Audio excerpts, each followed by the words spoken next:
Hi hello ನಮಸ್ಕಾರ ಎಲ್ರಿಗೂ. S V B official ಚಾನಲ್ಗೆ ಸ್ವಾಗತ ಸುಸ್ವಾಗತ. ನಾನು ನಿಮ್ಮ ಪ್ರೀತಿಯ ನಿರೂಪಕ ಹಾಗೂ ಗಾಯಕ ವರ್ಧನ್ ಬಾಲು. ಇವತ್ತಿನ ನಮ್ಮ ಗೆಲುವಿನ ಪಯಣ ಕಾರ್ಯಕ್ರಮದಲ್ಲಿ ಮುಖ್ಯ ಅತಿಥಿಯಾಗಿ ಹಿರಿಯ ಕನ್ನಡ ಚಳವಳಿ ಬಿ ಎನ್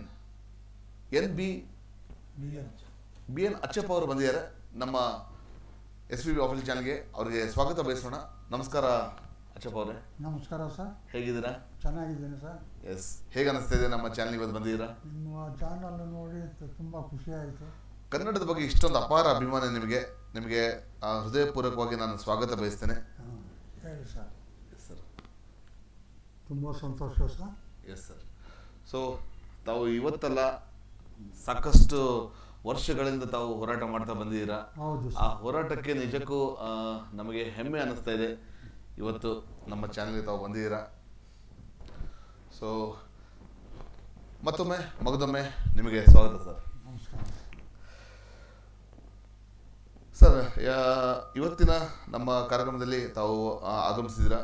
ತಮ್ಮ ಹುಟ್ಟೂರು ಮತ್ತು ನಿಮ್ಮ ತಂದೆ ತಾಯಿ ಬಗ್ಗೆ ಮತ್ತು ನಿಮ್ಮ ವಿದ್ಯಾಭ್ಯಾಸ ಬಗ್ಗೆ ನಮ್ಮ ವೀಕ್ಷಕರಿಗೆ ತಿಳಿಸಿ ಸರ್. ನಂದು ಶತಕೋಟಿ ಶಶಿ ಪರ್ವತಗಳ ಸಾಲು, ಚಿನ್ನದ ನಾಡು, ಗಂಧದ ಬೀಡು, ಕೋಲಾರ ಜಿಲ್ಲೆ, ಮಾಲೂರು ತಾಲೂಕು, ಬೋನಹಳ್ಳಿ ಗ್ರಾಮ. ಓಕೆ. ನನ್ನ ತಂದೆಯವರ ಹೆಸರು ನಂಜೇಗೌಡ ಬ್ರಾಕೆಟ್ ನಂಜಪ್ಪ. ಓಕೆ. ನಮ್ಮ ತಾಯಿಯವರ ಹೆಸರು ಕುಳ್ಳುಮುನಿಯಮ್ಮ. ಹೌದು. ಓಕೆ. ತಮ್ಮ ಊರು? ನಮ್ಮ ಊರು ಬೋನಹಳ್ಳಿ. ನಾನು ಹುಟ್ಟಿದ ಊರು ಬೋನಹಳ್ಳಿ. ಓಕೆ. ನಿಮ್ಮ ವಿದ್ಯಾಭ್ಯಾಸ ಬಗ್ಗೆ ನಮ್ಮ ವೀಕ್ಷಕರು ತಿಳಿಸಿ ಸರ್. ನನ್ನ ವಿದ್ಯಾಭ್ಯಾಸ, ನನ್ನ ವಯಸ್ಸು 19 ವಯಸ್ಸಿನಲ್ಲಿ ಗ್ರಾಮಾಂತರ ಪ್ರದೇಶದಿಂದ ಬೆಂಗಳೂರು ನಗರಕ್ಕೆ ಆಗಮಿಸಿದೆ. ಓಕೆ. ನಾನು ಬೆಂಗಳೂರಿಗೆ ಬಂದಾಗ ನನಗೆ 19 ವರ್ಷ. 19 ವರ್ಷ. ಓಕೆ. 19 ವರ್ಷದಲ್ಲಿ ಗ್ರಾಮೀಣ ಪ್ರದೇಶದಲ್ಲಿ ನನ್ನ ಹುಟ್ಟೂರಿನಲ್ಲಿ ನಾನು ಪ್ರಾಥಮಿಕ ವಿದ್ಯಾಭ್ಯಾಸ ಬೋನಹಳ್ಳಿ. ಓಕೆ. ಬೋನಹಳ್ಳಿಯಲ್ಲಿ ಸ್ಕೂಲಲ್ಲಿ ಇಲ್ಲದೇ ಇದ್ದ ಕಾರಣ ಓಕೆ. ಅಲ್ಲಿಂದ ಮತ್ತೆ ನಾನು ಅದೇ ತಾಲೂಕಿನ ಉಂಗೇನಹಳ್ಳಿ ಎಂಬ ಗ್ರಾಮಕ್ಕೆ ಬಂದು ಅಲ್ಲಿ ನಮ್ಮ ಸಂಬಂಧಿಕರ ಮನೆಯಲ್ಲಿ ವಾಸವಿದ್ದು ಅಲ್ಲಿಂದ ವಿದ್ಯಾಭ್ಯಾಸ ಕಲಿತೆ. ಅಚ್ಚಾ. ಓಹೋ. ಓಕೆ. ಅದು ಅಲ್ಲಿಂದ ಕಷ್ಟಪಟ್ಕೊಂಡು ಬಂದಿರೋದು ಅಲ್ಲಿ ವಿದ್ಯಾಭ್ಯಾಸ. ನನ್ನ 17ನೇ ವರ್ಷದಿಂದ ನಾನು ಕಷ್ಟದಲ್ಲಿ ಜೀವನ ಸಾಗಿಸ್ಕೊಂಡು 19ನೇ ವರ್ಷದಲ್ಲಿ ಆ ಊರಿನಲ್ಲಿ ತಾಳಲಾರದೆ ನಾನು ಬೆಂಗಳೂರಿಗೆ ಏನು ಪ್ರಜ್ಞೆ ಇಲ್ಲದೆ ಎಲ್ಲಿಗೆ ಹೋಗ್ತಾ ಇದ್ದೀನಿ ಏನು ಅನ್ನೋ ತಿಳುವಳಿಕೆ ಇಲ್ಲದೆ ಬೆಂಗಳೂರಿಗೆ ಬಂದು ನೆಲೆಸಿದೆ. ಓಕೆ. ನಾನು ಬೆಂಗಳೂರಿಗೆ ಬಂದಾಗ ನಾನು ಎಲ್ಲಿರಬೇಕು, ಹೇಗಿರಬೇಕು ಅನ್ನೋ ಭಾವನೆ ನನ್ನಲ್ಲಿ ಗೊತ್ತಿರಲಿಲ್ಲ. ಆಗ ನನಗೆ ನನ್ನ ಸಂಬಂಧಿಕರೊಬ್ಬರು ಪರಿಚಯ ಆದರು ಅಲ್ಲಿ. ಆ ಪರಿಚಯ ಆದಂಗೆ ಕೆಲವು ದಿನಗಳ ಮಾತ್ರ ಅವರ ಮನೆಯಲ್ಲಿ ವಾಸವಿದ್ದೆ. ಅಲ್ಲಿಂದ ಅಲ್ಲಿ ಸ್ವಲ್ಪ ವ್ಯತ್ಯಾಸವಾದಾಗ ನಾನೇ ಸ್ವಾತಂತ್ರ್ಯವಾಗಿರ್ಬೇಕು, ಇನ್ನೊಬ್ಬ ರಂಗನಲ್ಲಿ ಇರಬಾರದು ಅಂತೇಳಿ ಡಿಪೆಂಡ್ ಆಗಬಾರ್ದು ಅಂತ ನಾನು ಸ್ವತಂತ್ರವಾಗಿ ಒಂದು ರೂಮ್ ಬಾಡಿಗೆ ಪಡೆದು ಅಲ್ಲಿ ಯಾರೋ ಸಹಾಯ ಕೋರಿ ಅಲ್ಲಿ ಈ ಕಬ್ಬನ್ಪೇಟೆ ಮುಖ್ಯ ರಸ್ತೆ 11ನೇ ಕ್ರಾಸ್ನಲ್ಲಿ ಕಾಂಟ್ರಾಕ್ಟರ್ ಕೆಂಪಣ್ಣ ಅವ್ರ ಮನೆಯಲ್ಲಿ ಅವರು ಉಚಿತವಾಗಿ ನನಗಾಗಿ ಒಂದು ರೂಮ್ ಕೊಟ್ಟಿದ್ರು. ನಿಮ್ಮ ಅದೃಷ್ಟ. ಅಲ್ಲಿದ್ದು ಅಲ್ಲಿನಿಂದ ಕಷ್ಟ ಕಾರ್ಪಣ್ಯಗಳು ಅನುಭವಿಸಿ ನಂತರ ಒಬ್ಬ ರೇಷ್ಮೆ ಉದ್ಯಮಿಯ ಜೊತೆಯಲ್ಲಿ ಅವರು ಅಂಗಡಿಯಲ್ಲಿ ಕೆಲಸಗಾರನಾಗಿ ನೇಮಕಗೊಂಡೆ. ನೇಕಾರ ಕೆಲಸನ? ನೇಕಾರಲ್ಲ, ಕಚ್ಚಾ ರೇಷ್ಮೆ ವ್ಯಾಪಾರ. ರೇಷ್ಮೆ ವ್ಯಾಪಾರ. ಅದು ರೇಷ್ಮೆ ನೂಲನ್ನ ಕಂಚಿ, ಮದ್ರಾಸು, ಕುಂಭಕೋಣಮ್ಮು, ಆರ್ಣೆ, ಗುಜರಾತ್ ಈ ಕಡೆ ಇಲ್ಲಿಂದ ನಾವು ನೂಲು ಕಳಿಸ್ತಾ ಇದ್ವಿ. ಆ ನೂಲು ಕಳಿಸೋದ್ರಿಂದ ಅವರು ವ್ಯಾಪಾರಸ್ಥರು ನನಗೆ ಅಲ್ಲಿ ಸೇಲ್ಸ್ ಮ್ಯಾನ್ ಆಗಿ ನೇಮಿಸ್ಕೊಂಡು ಅಲ್ಲಿನಿಂದ ಸುಮಾರು 52 ವರ್ಷಗಳ ಕಾಲ ಅವ್ರ ಹತ್ರ ನಾನು ಕೆಲಸ ಮಾಡಿದೆ. ವರ್ಕ್ ಮಾಡಿದ್ರಿ. ಓಕೆ. ಸೊ ಎಜುಕೇಶನ್ ಅಲ್ಲಿಗೆ ಸೀಮಿತ ಆಯ್ತಾ? ನನ್ನ ವಿದ್ಯಾಭ್ಯಾಸ SLC ವರೆಗೂ ಮಾತ್ರ ಆಗಿದೆ. ಓಕೆ. ಅಲ್ಲಿಗೆ ನಿಂತು ಹೋಯ್ತು ನನ್ನ ವಿದ್ಯಾಭ್ಯಾಸ. ಓಹೋ. SLC ಮೇಲೆ ನಾವು ಆಗಲಿಲ್ಲ. Okay, fine. Okay, fine. ನಿಮ್ಮ ಬಾಲ್ಯದ ಬಗ್ಗೆ ಸ್ವಲ್ಪ ಹೇಳಿದ್ರಾ ನಮ್ಮ ವೀಕ್ಷಕರಿಗೆ? 1956ರಲ್ಲಿ ಕನ್ನಡ ಚಳವಳಿ ಒಂದು ಬಾವುಟ ಮಾಡಬೇಕು ಅಂತೇಳಿ, ಒಂದು ಬಾವುಟ ಮಾಡಬೇಕಂತ, ಬಾವುಟಕ್ಕೋಸ್ಕರ ಅಂದರೆ ಕನ್ನಡ ಚಳವಳಿ ಪ್ರಾರಂಭವಾಗಿ 56ನೇ ಇಸ್ವಿಯಲ್ಲಿ ಪ್ರಾರಂಭ ಆಯಿತು. ಅದು ಹೇಗೆ ಪ್ರಾರಂಭವಾಯಿತು ಅಂದರೆ, ನಾವು 5 ಜನ ಒಂದು ದಿನ ಸಿನಿಮಾ ನೋಡೋದಕ್ಕೋಸ್ಕರ ಬೆಂಗಳೂರು ನಗರದ ಕೆಂಪೇಗೌಡ ರಸ್ತೆಯಲ್ಲಿರುವ ಕೆಂಪೇಗೌಡ ಥಿಯೇಟರ್ಗೆ 2ನೇ ಶೋ ನೋಡೋದಕ್ಕೆ ಸಿನಿಮಾಗೆ ಹೋದ್ವಿ. ಅಲ್ಲಿ ನಡೆದಂಥ ಘಟನೆ ಅವತ್ತು ನಾವು 5 ಜನ ಸ್ನೇಹಿತರು ಒಂದೇ ರೂಮ್ನಲ್ಲಿ ಮಲಗ್ತಾ ಇದ್ವಿ. 5 ಜನ ಒಟ್ಟಿಗೆ ಸಿನಿಮಾ ನೋಡೋದಕ್ಕೆ ಹೋದ್ವಿ. ಅಲ್ಲಿ ಸಿನಿಮಾ ನೋಡ್ತಾ ಇರಬೇಕಾದ್ರೆ ಆ ಸಿನಿಮಾ ಕನ್ನಡವೂ ಅಲ್ಲ, ಹಿಂದಿನೂ ಅಲ್ಲ, ತೆಲುಗು ಅಲ್ಲ, ಯಾವುದೋ ಸೋಲಾಪುರ ಕನ್ನಡದ ಭಾಷೆಯಲ್ಲಿ ಬಂದಿದ್ದಂಥ ಸಂಪೂರ್ಣ ರಾಮಾಯಣ ಚಿತ್ರವನ್ನ ಕನ್ನಡ ಭಾಷೆಗೆ ಡಬ್ ಮಾಡಿ ಸಿನಿಮಾ ರಿಲೀಸ್ ಮಾಡಿದ್ರು. ಆದ್ರೆ ಅದು ಕನ್ನಡವೇ ಅಲ್ಲ, ಕನ್ನಡ ಭಾಷೆಯಲ್ಲಿ ಡಬ್ ಮಾಡಿರೋದು, ಆದ್ರೂ ಅದು ಕನ್ನಡವಲ್ಲ, ಕನ್ನಡ ಅಲ್ಲ.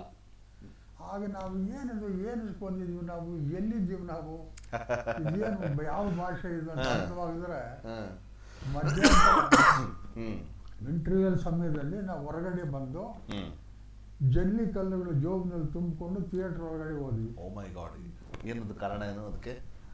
ಯಾಕೆ ಹೋದ್ವಿ ಅಂದ್ರೆ ಈ ಭಾಷೆ, ಈ ಸಿನಿಮಾ ಏನು ಭಾಷೆ ಅನ್ನೋದೇ ನಮಗೆ ಗೊತ್ತಿಲ್ಲ. ಇದ್ದಿದ್ದು ನಾವು ಎಲ್ಲಿದ್ದೀವೋ, ಮದ್ರಾಸ್ನಲ್ಲಿ ಇದ್ದೀವೋ, ಮಹಾರಾಷ್ಟ್ರದಲ್ಲಿ ಇದ್ದೀವೋ, ಕರ್ನಾಟಕದಲ್ಲಿ ಇದ್ದೀವೋ ಅನ್ನೋದೇ ಅರ್ಥವಾಗ್ತಾ ಇಲ್ಲ. ಇದನ್ನು ವಿರೋಧಿಸಬೇಕು ಅಂದ್ಬಿಟ್ಟು ಸ್ಕ್ರೀನ್ಗೆ ಕಲ್ಲು ಹೊಡೆದು ತಪ್ಪಿಸ್ಕೊಂಡು ಓಡ್ ಬಂದ್ಬಿಟ್ಟು ಹೊರಗಡೆ. ಓ ಮೈ ಗಾಡ್, ನಿಮ್ಮ ಫಸ್ಟ್ ಹೋರಾಟ ಅಲ್ಲಿ ಪ್ರಾರಂಭ ಶುರುವಾಯಿತು 1956. ಹೌದು, 56ನೇ ಇಸ್ವಿ. ಆಗ ಸಿನಿಮಾ ರದ್ದಾಯಿತು. ನಾವು ತಪ್ಪಿಸ್ಕೊಂಡು ಹೋಗಿ ನಾವು ಮಲಗ್ತಾ ಇದ್ದಂಥ ರೂಮ್ನಲ್ಲಿ ರಾತ್ರಿ ಮಲಗಿದ್ವಿ. ಬೆಳಿಗ್ಗೆ ಎದ್ದು ಅವ್ರ ಕೆಲಸಗಳಿಗೆ ಹೋದ್ರು. ಮಧ್ಯಾಹ್ನ ಸಂಜೆ ಆದ್ಮೇಲೆ ಒಟ್ಟಿಗೆ ಸೇರಿದ್ವಿ. ಏನ್ ಮಾಡ್ಬೇಕು, ಇದಕ್ಕೆ ಮುಂದಿನ ಹೋರಾಟ ಏನ್ ಮಾಡ್ಬೇಕು ಅನ್ನೋದು ಯೋಚನೆ ಬಂತು. ಆಗ ನನಗೆ ಕನ್ನಡ ಅಂದ್ರೆ ಏನು, ಚಳವಳಿ ಅಂದ್ರೆ ಏನು, ಅದೇನು ಅದ್ರ ಬಗ್ಗೆ ಏನೂ ಗೊತ್ತಿರ್ಲಿಲ್ಲ. ತಮ್ಮ ವಯಸ್ಸು ಏನಾಯ್ತು 56ರಲ್ಲಿ, ಅಂದ್ರೆ 1956 ಅಲ್ಲಿ ತಮ್ಮ ವಯಸ್ಸು ಏನಾಯ್ತು? ಆಗ ನನಗೆ ವಯಸ್ಸು 19 ವರ್ಷ. 19 ವರ್ಷ. 52ನೇ ಇಸ್ವಿ. Young boy. ನಾನು ಜನನವಾಗಿದ್ದು 1933. ಓ ಮೈ ಗಾಡ್. ಓಕೆ.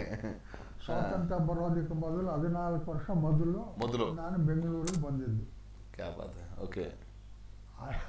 ಆಗ ತಪ್ಪಿಸ್ಕೊಂಡು 3ನೇ ದಿವಸ ಏನಾದ್ರೂ ಮಾಡಬೇಕಲ್ಲ ಅಂತೇಳಿ ನಾವು 5 ಜನ ಸೇರ್ಕೊಂಡು ಒಂದು ಗುಜರಿಯಲ್ಲಿ ಒಂದು ಡಬ್ಬ ತಗೊಂಡು ಅದ್ರಲ್ಲಿ ಸುಣ್ಣಿನ ಕಲ್ಲು ನೀರು ಹಾಕಿ ಬ್ರಷ್ಗಳು ತಗೊಂಡು ರಾಷ್ಟ್ರೀಯ ಆ ಸಿನಿಮಾ ವಿರುದ್ಧ ಧಿಕ್ಕಾರಗಳು ಬರೆದು ಹೋರಾಟ ಸೂಚನೆ ಕೊಟ್ಟರು. 19ನೇ ವಯಸ್ಸಲ್ಲೇ. 19ನೇ ವಯಸ್ಸಿನಲ್ಲಿ.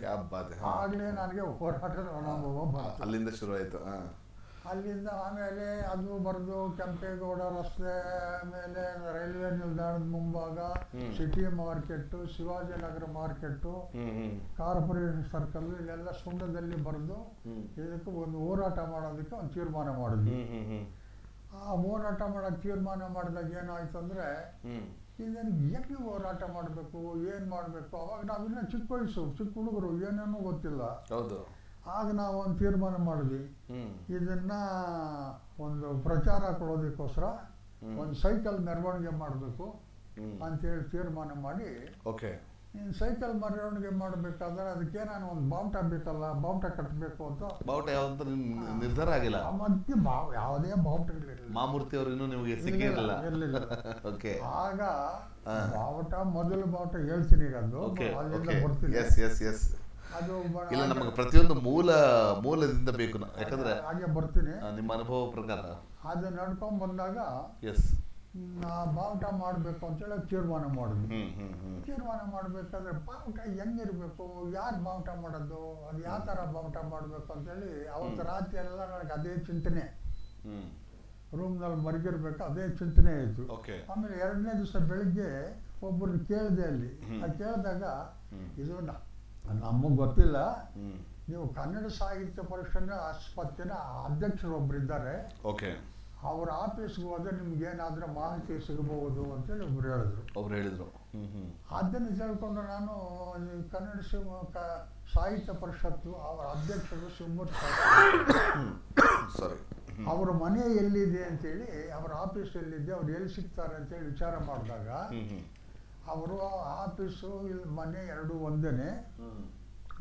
ಕೇಂದ್ರ ಕಚೇರಿ ಬಂದು ಅದೇನು ಮೊದಲು ಅದಕ್ಕೇನೋ ಹೆಸರು ಬೇರೆ ಹೆಸರಿತ್ತು, ಇವಾಗ ಬೇರೆ ಹೆಸರಿದೆ, ಓಕೆ, ಅಲ್ಲಿದೆ ಅಂದರು.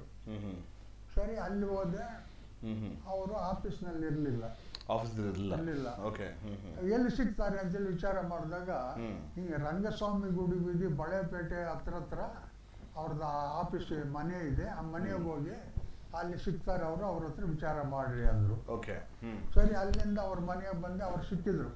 ಸಿಕ್ಕಿದಾಗ ನೀ ಯಾರು ಏನು ಅಂತ ಕೇಳಿದ್ರು. ನಾನು ಹೀಗೆ ಅಂತೇಳಿ ಹೇಳಿದೆ. ಆಮೇಲೆ ನಿನ್ಗ ಎಷ್ಟು ವಯಸ್ಸೀಗ? ಸಹಜ ಅಲ್ವಾ, ಎಷ್ಟು ವಯಸ್ಸು ನಿಮ್ಗೀಗ? ಸರ್ ಗೊತ್ತಿಲ್ಲ ಸರ್. ಅಲ್ಲಿ ಏನೋ ಉತ್ಸಾಹವಾಗಿ ಬಂದಿದ್ಯಾ ಅಂತ ಹೇಳ್ಬಿಟ್ಟು, ನೋಡಪ್ಪ ಈ ಸಾಹಿತ್ಯ ಪರಿಷತ್ತು ವಿಚಾರವಾಗಿ ನಾನು ಕೇಳಿದ್ರೆ ಹೇಳ್ತೀನಿ, ಈ ಬಾಂಡದ ಬಗ್ಗೆ ನನಗೆ ಅಷ್ಟಾಗಿ ಗೊತ್ತಿಲ್ವಲ್ಲ, ಏನು ಮಾಡೋದು ಅಂದರು. ಸರ್ ಆಮೇಲೆ ಇನ್ನು ಹೋಗ್ಲಿ ಸರ್, ಗೊತ್ತಿರೋರು ಇದ್ದಾರೆ ಹೇಳಿ ಸರ್ ಅಂದೆ. ಆಗ ಮೇಯರ್ ಆಗಿದ್ದಂಥವ್ರು ಆರ್ ಅನಂತರಾಮನ್ ಅಂತ ಅವ್ರ ಹೆಸರು, ಅವ್ರ ಹೆಸರು. ಆಮೇಲೆ ಟಿ ಶರ್ಮಾಜಿ ಅಂತೇಳಿ, ಟಿ ಶರ್ಮಾಜಿ ಅಂತೇಳಿ ಟಿ ಶರ್ಮಾ ಅನ್ನೋರು, ಅವರು ಒಂದು ಕನ್ನಡದ ಪತ್ರಿಕೆ ನಡೆಸ್ತಾ ಇದ್ರು. ಅವ್ರ ಮನೆ ಎಲ್ಲಿತ್ತು ಅಂದ್ರೆ ವಿಶ್ವೇಶ್ವರದಲ್ಲಿತ್ತು, ಸರ್ಕಲ್ ಇಂದ ಸ್ವಲ್ಪ ಮೇಲ್ಭಾಗಕ್ಕೆ. ಅಲ್ಲಿ ಹೋಗಿ ಅವ್ರನ್ನ ವಿಚಾರ ಮಾಡಿದೆ. ಸರಿ, ಅವರು ಅಂತ ಹೇಳಿದ್ರು, ಸ್ವಲ್ಪ ರಾಗ ಹೇಳಿದ್ರು. ಇದೆಲ್ಲ ತೀರ್ಮಾನ ಮಾಡಿ ಮತ್ತೆ ಶಿವಮೂರ್ತಿ ಶಾಸ್ತ್ರಿ ಹತ್ರನೇ ಬಂದೆ. ಏನು ಸರಿಯಾಗಿ ಯಾರು ಏನು ಹೇಳ್ತಾ ಇಲ್ಲ, ನೀವೇ ಹೇಳಿ ಸರ್. ಅವರು ಒಂದು ವಿಚಾರ ಹೇಳಿದ್ರು, ನೋಡಪ್ಪ ಇದು ನಾನು ಹೇಳಿದ್ರೆ ಅಷ್ಟು ಕ್ಲೀನಾಗಿ ನಿಮ್ಗೆ ಅರ್ಥವಾಗಲ್ಲ, ಒಂದು ಕೆಲಸ ಮಾಡು, ರೆಸಿಡೆನ್ಸಿ ರೋಡ್ನಲ್ಲಿ ಕನ್ನಡ ಇದು ಸಂಯುಕ್ತ ಅಲ್ಲ ಏನು ಸಂಯುಕ್ತ ಕರ್ನಾಟಕ ಪತ್ರಿಕಾಲಯ ಇದೆ, ಅಲ್ಲಿ ಬಹಳ ಹಳೆದಿತ್ತು, ಅಲ್ಲಿ ಆರ್ ದಿವಾಕರ್ ಅಂತೇಳಿ ಒಬ್ರು ಇರ್ತಾರೆ. ಆರ್ ದಿವಾಕರ್ ಅಂತೇಳಿ, ಅಂದ್ರೆ ಅವ್ರ ಪೂರ್ತಿ ಹೆಸರು ರಂಗನಾಥ ರಾಮಚಂದ್ರ ದಿವಾಕರ್ ಅಂತೇಳಿ. ಅವರು ಅವಾಗ ಗವರ್ನರ್ ಬಿಹಾರ್ ಆಗಿ ಅವ್ರಿಗೆ ಕೇಂದ್ರ ಸರ್ಕಾರದಿಂದ ಆರ್ಡರ್ ಬರ್ತೈತೆ. ಆಗ ಅವರು ಇಲ್ಲ, ನಾನು ಸರ್ಕಾರಿ ನೌಕರಿ ಬೇಡ ನನಗೆ ಅಂತೇಳಿ ರಾಜೀನಾಮೆ ಕೊಟ್ಬಿಟ್ಟು ಗಾಂಧಿ ಸ್ಮಾರಕ ನಿಧಿ ಅಧ್ಯಕ್ಷರಾಗ್ತಾರೆ. ಆವಾಗ ಅವ್ರ ಹತ್ರ ಹೋಗಿ ಕೇಳಿದೆ. ಕೇಳ್ಕೊಂಡು ಅವ್ರು ನಿಧಾನ ಎಲ್ಲ ಕೂತ್ಕೊಂಡು ವಿಚಾರ ಮಾಡಿ ಎಲ್ಲ ಹೇಳಿದ್ಮೇಲೆ ಅವ್ರು ಹೇಳಿದ್ರು, ನೋಡಪ್ಪ ಈ ಮೈಸೂರು ರಾಜ್ಯ ಇವತ್ತು ಕರ್ನಾಟಕ ವಿಶಾಲವಾಗಿದೆ, ಇದನ್ನ 7 ಸಾಮ್ರಾಜ್ಯಗಳು ಆಳಿದ್ದಾರೆ. 7 ಸಾಮ್ರಾಜ್ಯ, ಈ ಮೈಸೂರು ರಾಜ್ಯನ ಕರ್ನಾಟಕನ 7 ಸಾಮ್ರಾಜ್ಯಗಳು ಆಳಿದೆ. ಇದಕ್ಕಿಂತದೇ ನಿರ್ದಿಷ್ಟವಾಗಿ ಬಾವುಟ ಅಂತೇಳಿ ಹೇಳಲಿಕ್ಕೆ ಬರೋಲ್ಲ. ಅದಕ್ಕೆ ನೀವು ಒಂದು ಕೆಲಸ ಮಾಡಿ, ಅದು ಸಮಂಜಸವಾಗಿರ್ಬೋದು ಅಂತ ಹೇಳಿದ್ರು. ಹೇಳಿ ಸಹ ಅಂದೆ, ನೀವೇನು ಅಪ್ಪಣೆ ಕೊಟ್ಟರೆ ಅದರಂತೆ ನಡೀತೀವಿ ಅಂತೇಳಿ ಹೇಳಿದೆ. ಆಗ ಅವ್ರು ಹೇಳಿದ್ರು, ನೋಡಿ ಈ 7 ಸಾಮ್ರಾಜ್ಯಗಳು ನೆನಪಿಗೋಸ್ಕರ ನೀವು ಒಂದು ಬಾವುಟ ಮಾಡೋದಾದ್ರೆ ಶ್ವೇತವರ್ಣ ಅಂದ್ರೆ ಬಿಳಿಯ ಬಟ್ಟೆಯಲ್ಲಿ ಬಾವುಟ ಮಾಡಿ, ಬಿಳಿ ಬಟ್ಟೆಯಲ್ಲಿ ಬಾವುಟ ಮಾಡಿ ಅಂದ್ರೆ ಶ್ವೇತವರ್ಣ ಅಂತ. ಅದು ಶ್ವೇತವರ್ಣ ಅಂದ್ರೆ ಅದು ಶಾಂತಿ ಸಂಕೇತ ಅಂತ. ಆ ಬಣ್ಣದಲ್ಲಿ ಬಾವುಟ ಮಾಡಿ, ಆ ಬಾವುಟದ ಮಧ್ಯಭಾಗದಲ್ಲಿ ಕರ್ನಾಟಕ ಭೂಪಟ ಹಾಕಿ, ಆ ಭೂಪಟದ ಮಧ್ಯದಲ್ಲಿ 7 ಪ್ರಗತಿಯ ಸಂಕೇತ, 7 ಗರಿಗಳಿರಿ ಅಂತ ಒಂದು ಪೈರು. ಚೆನ್ನಾಗಿ ಅರ್ಥ ಮಾಡ್ಕೊಳ್ಳಿ. ಪ್ರಗತಿ ಸಂಕೇತವಾದಂಥ 7 ಪೈರು ಉಳ್ಳ ಒಂದು ಸಸಿ, ಅಂದರೆ ಒಂದು ಇದು ಸಸಿ. ಆ ಮಧ್ಯದಲ್ಲಿ ಆ ಸಸಿನ ಹಾಕಿ ಏಳು ಗೆರೆ ಇರ್ಬೇಕು, 7 ಸಾಮ್ರಾಜ್ಯಗಳಾಗಿರೋ ನೆನಪು. ಓಹೋ ಹಾಗೆ, ಓಕೆ ಓಕೆ. 7 ಗರಿ ಏಳು ಗರಿ ಇರಬೇಕು ಅಂತ ಹೇಳ್ಬಿಟ್ಟು ಹೇಳಿ ಬಾವುಟ ಮಾಡಿ ಅಂದರು. ಹ್ಮ್ ಸರಿ ಅಂತೇಳಿ ನಾನು ಹಾಗೆ ಬಂದೆ. ಓಕೆ. ಬಂದಾಗ ಆಗ ನನಗೊಬ್ಬ ಮರಾಠಿ ಒಬ್ಬ ಹುಡುಗ ಸತ್ಯನಾರಾಯಣ ಅಂತೇಳಿ ಒಬ್ಬ ಹುಡುಗ ವಿದ್ಯಾಭ್ಯಾಸ ಚೆನ್ನಾಗಿತ್ತು. ಅವನು ನನ್ನ ಜೊತೆಲಿ ಇರ್ತಾ ಇದ್ದ. ಅವನಿಗೆ ಕೇಳಿದೆ ನಾನು, ಏನಪ್ಪ ಏನೋ ಈ ಥರ ಆಗಿದೆ, ಇದೊಂದು ಮ್ಯಾಪ್ ಬರ್ಕೊಡ್ಬೇಕಲ್ಲ ನೀನು ಅಂದೆ. ಅವನು ಡ್ರಾಯಿಂಗ್ ಚೆನ್ನಾಗಿ ಬರೀತಾ ಇದ್ದ. ಅದು ಒಂದು ಮ್ಯಾಪ್ ಬರ್ದ, ಅದು ಬಿಳೆ ಬಟ್ಟೆಯಲ್ಲಿ ಒಂದು ಮ್ಯಾಪ್ ಬರ್ದ. ಆ ಮ್ಯಾಪ್ ಮಧ್ಯದಲ್ಲಿ 7 ಗರಿ ಇರೋಂಥ ಒಂದು ಪೈರು, ಪ್ರಗತಿಯ ಪೈರು ಅಂತ, ಪ್ರಗತಿ ಪೈರು ಒಂದು ಇದು ಮಾಡಿಕೊಟ್ಟ. ಅದೇ ರೀತಿಯಲ್ಲಿ ನಾನು ಬಾವುಟನ ಮಾಡಿಸಿದೆ. ಅದು ಎಷ್ಟು ದಿನ ಎಷ್ಟು ಇರಿ, ಆ ಬಾವುಟ ಮೊಟ್ಟ ಮೊದಲಿಗೆ ಮಾಡಿದ ಬಾವುಟ, ಅದು ನಾನು ಕೊಟ್ಟ ಬಾವುಟ. ನೀವು ಕೊಟ್ಟ ಬಾವುಟ ನಿಮ್ಮ ಹೋರಾಟಕ್ಕೆ? ಹೌದು, ನಾನು ಕೊಟ್ಟ ಬಾವುಟ ಅದು. Super super. ವೀಕ್ಷಕರೇ, ನಮ್ಮ ಹಿರಿಯ ಹೋರಾಟಗಾರರ ಜೊತೆಗೆ ಮಾತನಾಡಲು ಕರೆ ಮಾಡಿ 8050608951ಗೆ. ಧನ್ಯವಾದಗಳು. ಹೇಳಿ ಸರ್, ಮುಂದುವರಿಸಿ. ಅದ ನಂತರ ಆರಾಮ್ ಕೂತು ಆರಾಮ್ ಮಾತಾಡಿ. ಎಸ್. ಇದು ಆಗಿದ್ದು 56ನೇ ಇಸ್ವಿಯಲ್ಲಿ. ಓಕೆ. ಅದು ಬಾವುಟ ಮಾಡಿದ್ವಿ. ಬಾವುಟ ಮಾಡಿ ಆದಮೇಲೆ ಒಂದು ಸೈಕಲ್ ಮೆರವಣಿಗೆ ಮಾಡಬೇಕಂತೇಳಿ ಒಂದು 50 ಜನ ಸೈಕಲ್ಗಳು, 50 ಸೈಕಲ್ ಎಲ್ಲಿ ಸಿಗ್ತಾವೆ, 2-3 ಸೈಕಲ್ ಶಾಪ್ಗಳಲ್ಲಿ ಒಂದು ದಿವಸ ಮುಂಚೆನೆ ಅವ್ರಿಗೆ ಹೇಳ್ಬಿಟ್ಟು ಸೈಕಲ್ಗಳು ಬುಕ್ ಮಾಡಿ ಆ ಬಾವುಟಗಳನ್ನ ಸೈಕಲ್ಗಳು ಕಟ್ಟಿ ನಮ್ಮ ಸಂಘದಿತನಿಂದನೇ ಅದನ್ನ ಮೆರವಣಿಗೆನ ಉದ್ಘಾಟನೆ ಮಾಡಿಸಿದೆ. ಉದ್ಘಾಟನೆ ಮಾಡಿದವರು ಯಾರು? ಅವತ್ತು ಕನ್ನಡ ಸಾಹಿತ್ಯ ಪರಿಷತ್ ಅಧ್ಯಕ್ಷರಾಗಿದ್ದಂಥ ಪಂಡಿತರತ್ನ ಬಿ ಶಿವಮೂರ್ತಿ ಶಾಸ್ತ್ರಿಗಳು. ಆ ಮೆರವಣಿಗೆನ ಉದ್ಘಾಟನೆ ಮಾಡಿದವರು. ಸೂಪರ್. ಅವತ್ತು ಎಲ್ಲ ಮೆರವಣಿಗೆ ಮಾಡಿಕೊಂಡು ಊರು ಸುತ್ತಾಕೊಂಡು ಮಾಗಡಿ ರೋಡ್ ಕಡೆ ಹೋಗಿ, ಆ ಮಾಗಡಿ ರೋಡ್ ಕಡೆ ಹೋಗ್ಬೇಕಾದ್ರೆ ಆಗ ಮಾಗಡಿ ರೋಡಿಂದ ಆಚೆ ಯಾವುದೋ ಒಂದು ಊರಿದೆ, ಅದು ಜ್ಞಾಪಕ ಬರ್ತಾ ಇಲ್ಲ, ಅಲ್ಲಿ ಒಬ್ರಿದ್ರು. ಅವರು ಬಂದು ನಮ್ಮ ಸಂಘನ ಹುಡ್ಕೊಂಡ್ಬಂದು ಯಾರು ಏನು ಇದು ಅಂತೇಳಿ ವಿಚಾರಿಸ್ಕೊಂಡು ಹೇಳಿದ್ರು. ಆಮೇಲೆ ನಮ್ಮ ಮೆರವಣಿಗೆಯಲ್ಲಿ ಅವರು ಒಂದು 5-6 ಜನ ಬಂದು ಸೇರ್ಕೊಂಡು, ಅವ್ರು ಯಾರಪ್ಪ ಅಂದ್ರೆ ಕನ್ನಡ ಚಳುವಳಿಯಲ್ಲಿ ಬಂದು ಸೇರಿದ್ದಂತ ಆ ಸಂಜೀವಪ್ಪನವರು. ಅವರು ನಮ್ಮ ಜೊತೆಯಲ್ಲಿ ಬಂದು ಸೇರಿದ್ರು. ಅವಾಗ ಸೇರಿ ಸೈಕಲ್ ಮೆರವಣಿಗೆ ಎಲ್ಲ ಮಾಡಿದ್ವಿ. ಶಿವಾಜಿನಗರ ಕಡೆಯಿಂದ ಎಲ್ಲ ಸುತ್ತಾಕೊಂಡು ಮಾಗಡಿ ರೋಡು, ಶ್ರೀರಾಮಪುರ, ಮಲ್ಲೇಶ್ವರ ಎಲ್ಲ ಸುತ್ತಾಕೊಂಡು ಶಿವಾಜಿನಗರ ಕಡೆ ಹೋಗಿ ಸೈಕಲ್ ಮೂಲಕ ಬೇನೆ ಬಾವುಟಗಳು ಕಟ್ಕೊಂಡು ಬರ್ಬೇಕಾದ್ರೆ ಕಬ್ಬನ್ ಪಾರ್ಕ್, ಶೇಷಾದ್ರಿ ಮೆಮೋರಿಯಲ್ ಹತ್ರ ಬರ್ತಾ ಇರ್ಬೇಕಾದ್ರೆ ಈ ಕಡೆಯಿಂದ ಆವಾಗ ಕೆಂಗಲ್ ರಾಜ್ಯದ ಮುಖ್ಯಮಂತ್ರಿಯಾಗಿ ಆಗ್ತಾನೆ ರಿಸೈನ್ ಮಾಡಿದ್ರು. ಯಾರು? ಕೆಂಗಲ್ ಶ್ರೀಮಾನ್ ಕೆಂಗಲ್ ಹನುಮಂತಯ್ಯನವರು. ಆ ಟೈಮಲ್ಲಿ ರಿಸೈನ್ ಮಾಡಿದ್ರು. ಆಗ ರಾಜೀನಾಮೆ ಕೊಟ್ಟಿದ್ರು. ಆಗ ನಾವು ಮೆರವಣಿಗೆ ಬರ್ತಾ ನಮ್ಮನ್ನು ನಿಲ್ಲಿಸಿ ಕೇಳಿದ್ರು, ನೀವು ಯಾರು, ಏನು, ಯಾಕೆ ಈ ತರ ಮಾಡಿದ್ರಿ, ಏನು? ಆಮೇಲೆ ನಾನು ಹೇಳಿದೆ, ಈ ತರ ಇದನ್ನ ನೀವು ಬಿಡಬೇಡಿ, ನಿಲ್ಲಿಸಬೇಡಿ, ಮುಂದುವರ್ಸ್ರಿ ಅಂತ ಹೇಳಿದ್ರು. ಅವಾಗ ಯಾವುದೋ ಕೆಂಗಲ್ ಹನುಮಂತನವ್ರ ಮೇಲೆ ಯಾವುದೋ ಒಂದು ಅಪವಾದ ಬಂತು ಅಂತ ಹೇಳ್ಬಿಟ್ಟು ಆಗಿನ ಮೈಸೂರು ರಾಜ್ಯದ ಕೆಲವು ಮುಖಂಡರುಗಳು, A.G. ರಾಮಚಂದ್ರ ರಾವ್, ಇನ್ನೂ ಕೆಲವರು ಅನೇಕರು ಅವರ ಮೇಲೆ ಆಪಾದನೆ ತಂದರು. ಆಗ ಅವರು ಈ ಅಧಿಕಾರ ನನಗೆ ಬೇಡ, ನೀವು ತನಿಖೆ ಮಾಡಿಸಿ ಅಂತ ಹೇಳ್ಬಿಟ್ಟು ರಿಸೈನ್ ಮಾಡ್ಬಿಟ್ಟು ಬಂದ್ಬಿಟ್ಟು ಕೆಂಗಲ್ ಹನುಮಂತಯ್ಯನವರು ಬಿಟ್ಬಿಟ್ರು. ಏನಿಲ್ಲ, ಇವತ್ತು ನಾನು ಈ ಅಧಿಕಾರ ಬಿಟ್ಟಿದ್ದೀನಿ, ನೀವು ಯಾರಾದ್ರೂ ಮುಂದುವರ್ಸ್ರಿ. ಅಪವಾದ ಬಂದಿರೋದ್ರಿಂದ ನಾನು ಅಧಿಕಾರದಲ್ಲಿ ಮುಂದುವರ್ಸೋದು ಒಳ್ಳೇದಲ್ಲ.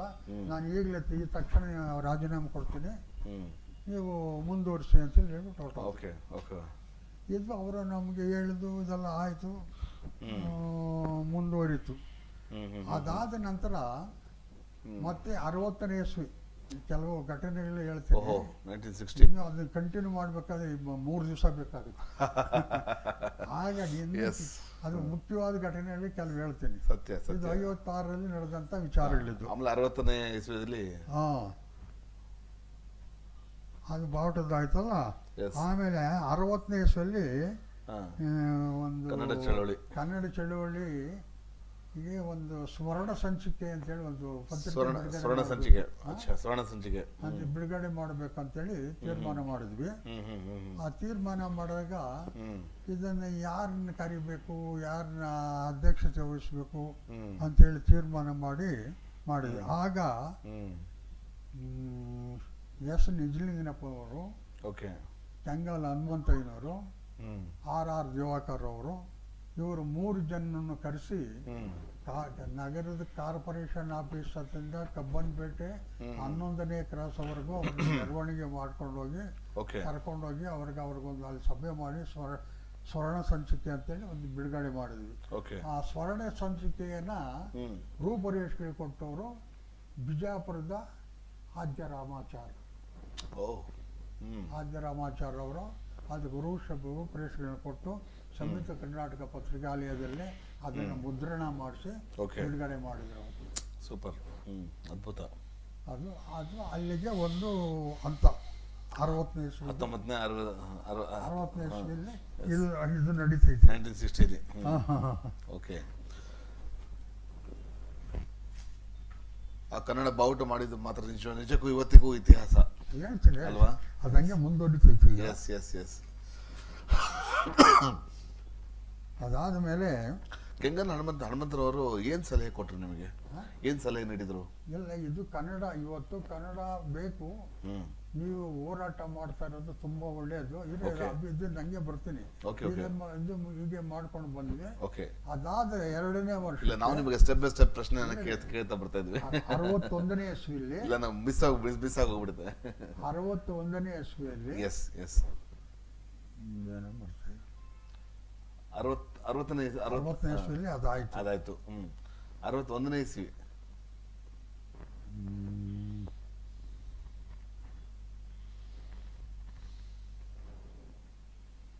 ಅದು ಬಿಟ್ಬಿಡ್ತೀನಿ ಹೋಗಲಿ. 62ರಲ್ಲಿ ಕರ್ನಾಟಕ ರಾಜ್ಯೋತ್ಸವ ಮಾಡೋದಕ್ಕೆ ಮುನ್ನುಡಿ ಆಯಿತು. ಅಲ್ಲಿಂದ ಪ್ರಾರಂಭ ಆಯಿತು. ಕರ್ನಾಟಕ ರಾಜ್ಯೋತ್ಸವ ಮಾಡೋದಕ್ಕೆ ಪ್ರಾರಂಭಿಸಿದ್ವು ಅವಾಗ. ಅಲ್ಲಿಂದ 61ರಲ್ಲಿ 61ರಲ್ಲಿ ಮೊದಲನೇ ಕರ್ನಾಟಕ ರಾಜ್ಯೋತ್ಸವ ನಡೀತಾ 62ನೇ ಅದು ಪ್ರಾರಂಭವಾಯಿತು. ಅದು ವಾಟಾಳ್ ನಾಗರಾಜು ನಾಯಕತ್ವದಲ್ಲಿನೇ ಅವತ್ತು ರಾಜ್ಯೋತ್ಸವ ಪ್ರಾರಂಭ ಆಯಿತು. ಅದು ಎಲ್ಲಿ ಪ್ರಾರಂಭ ಆಯಿತು ಅಂದ್ರೆ ಸೆಂಟ್ರಲ್ ಕಾಲೇಜ್ ಆವರಣದಲ್ಲಿ, ಸೆಂಟ್ರಲ್ ಕಾಲೇಜ್ ಗ್ರೌಂಡ್ನಲ್ಲಿ, ಕರ್ನಾಟಕ ರಾಜ್ಯೋತ್ಸವ ಪ್ರಾರಂಭ ಆಯಿತು. ಆ ವರ್ಷ ಅಲ್ಲಿ ಮಳೆ ಬಂದು ಅಧ್ವಾನ ಆಗಿ ನೀರು ನಿಂತು ಬಿಡ್ತು. ಆಗ ಕಡದಾಳ ಮಂಜಪ್ಪನವರು ಮುಖ್ಯಮಂತ್ರಿಗಳಾಗಿದ್ರು. ಕೆಂಗಲ್ ಹನುಮಂತನವರು ರಾಜೀನಾಮೆ ಕೊಟ್ಟಾದ್ಮೇಲೆ ಕಡದಾಳ ಮಂಜಪ್ಪನವರು ಮುಖ್ಯಮಂತ್ರಿಗಳಾದ್ರು. ಆ ಮುಖ್ಯಮಂತ್ರಿಗಳಾದಾಗ ಅವರು ಈ ಸೆಷನ್ ಕೋರ್ಟ್ ಪಕ್ಕದಲ್ಲಿ ಈ ಕಾವೇರಿ ಭವನ್ ಇದೆಯಲ್ಲ, ಈಗ ಆ ಕಾವೇರಿ ಭವನ್ ಸ್ಥಳದಲ್ಲಿ ರಾಜ್ಯೋತ್ಸವ ಮಾಡೋದಕ್ಕೆ ಅವಕಾಶ ಮಾಡಿಕೊಟ್ರು.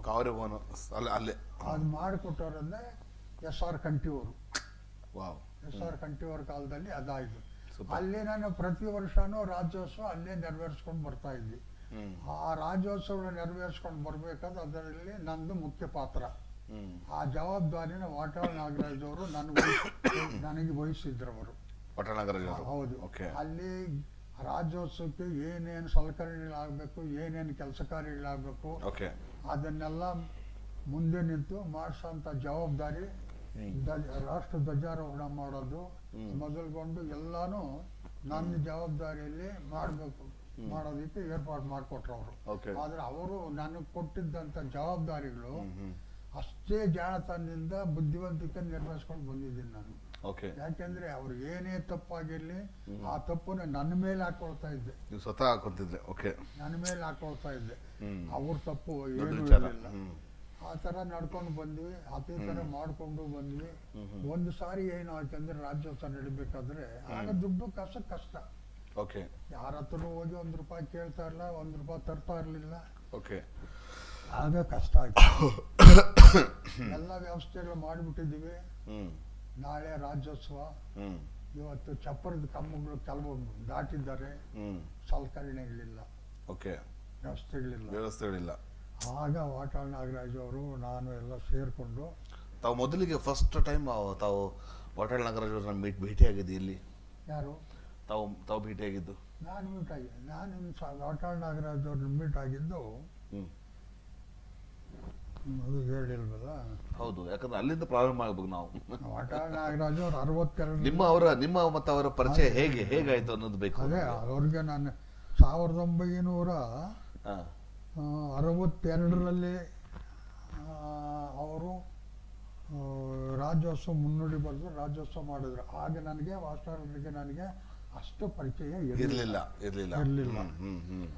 ಆಮೇಲೆ 1964ರಲ್ಲಿ ನಗರಸಭೆಗೆ ಸ್ಪರ್ಧೆ ಮಾಡ್ತಾರೆ ಅವರು. ಆಗ ನನಗೆ ಅವ್ರಿಗೆ ಭೇಟಿ ಒಡಂಬಡಿಕೆ ಆಗ್ತೈತೆ. ಕಾರ್ಪೊರೇಷನ್ ಚುನಾವಣೆ ಸಂದರ್ಭ 64ರಲ್ಲಿ. ಆಗ ಅವರು ಈ ಪೌರ ಸಮಿತಿ ಅಂತೇಳಿ ಅವಾಗ ಒಂದು ಹುಟ್ಟಾಕಿದ್ರು.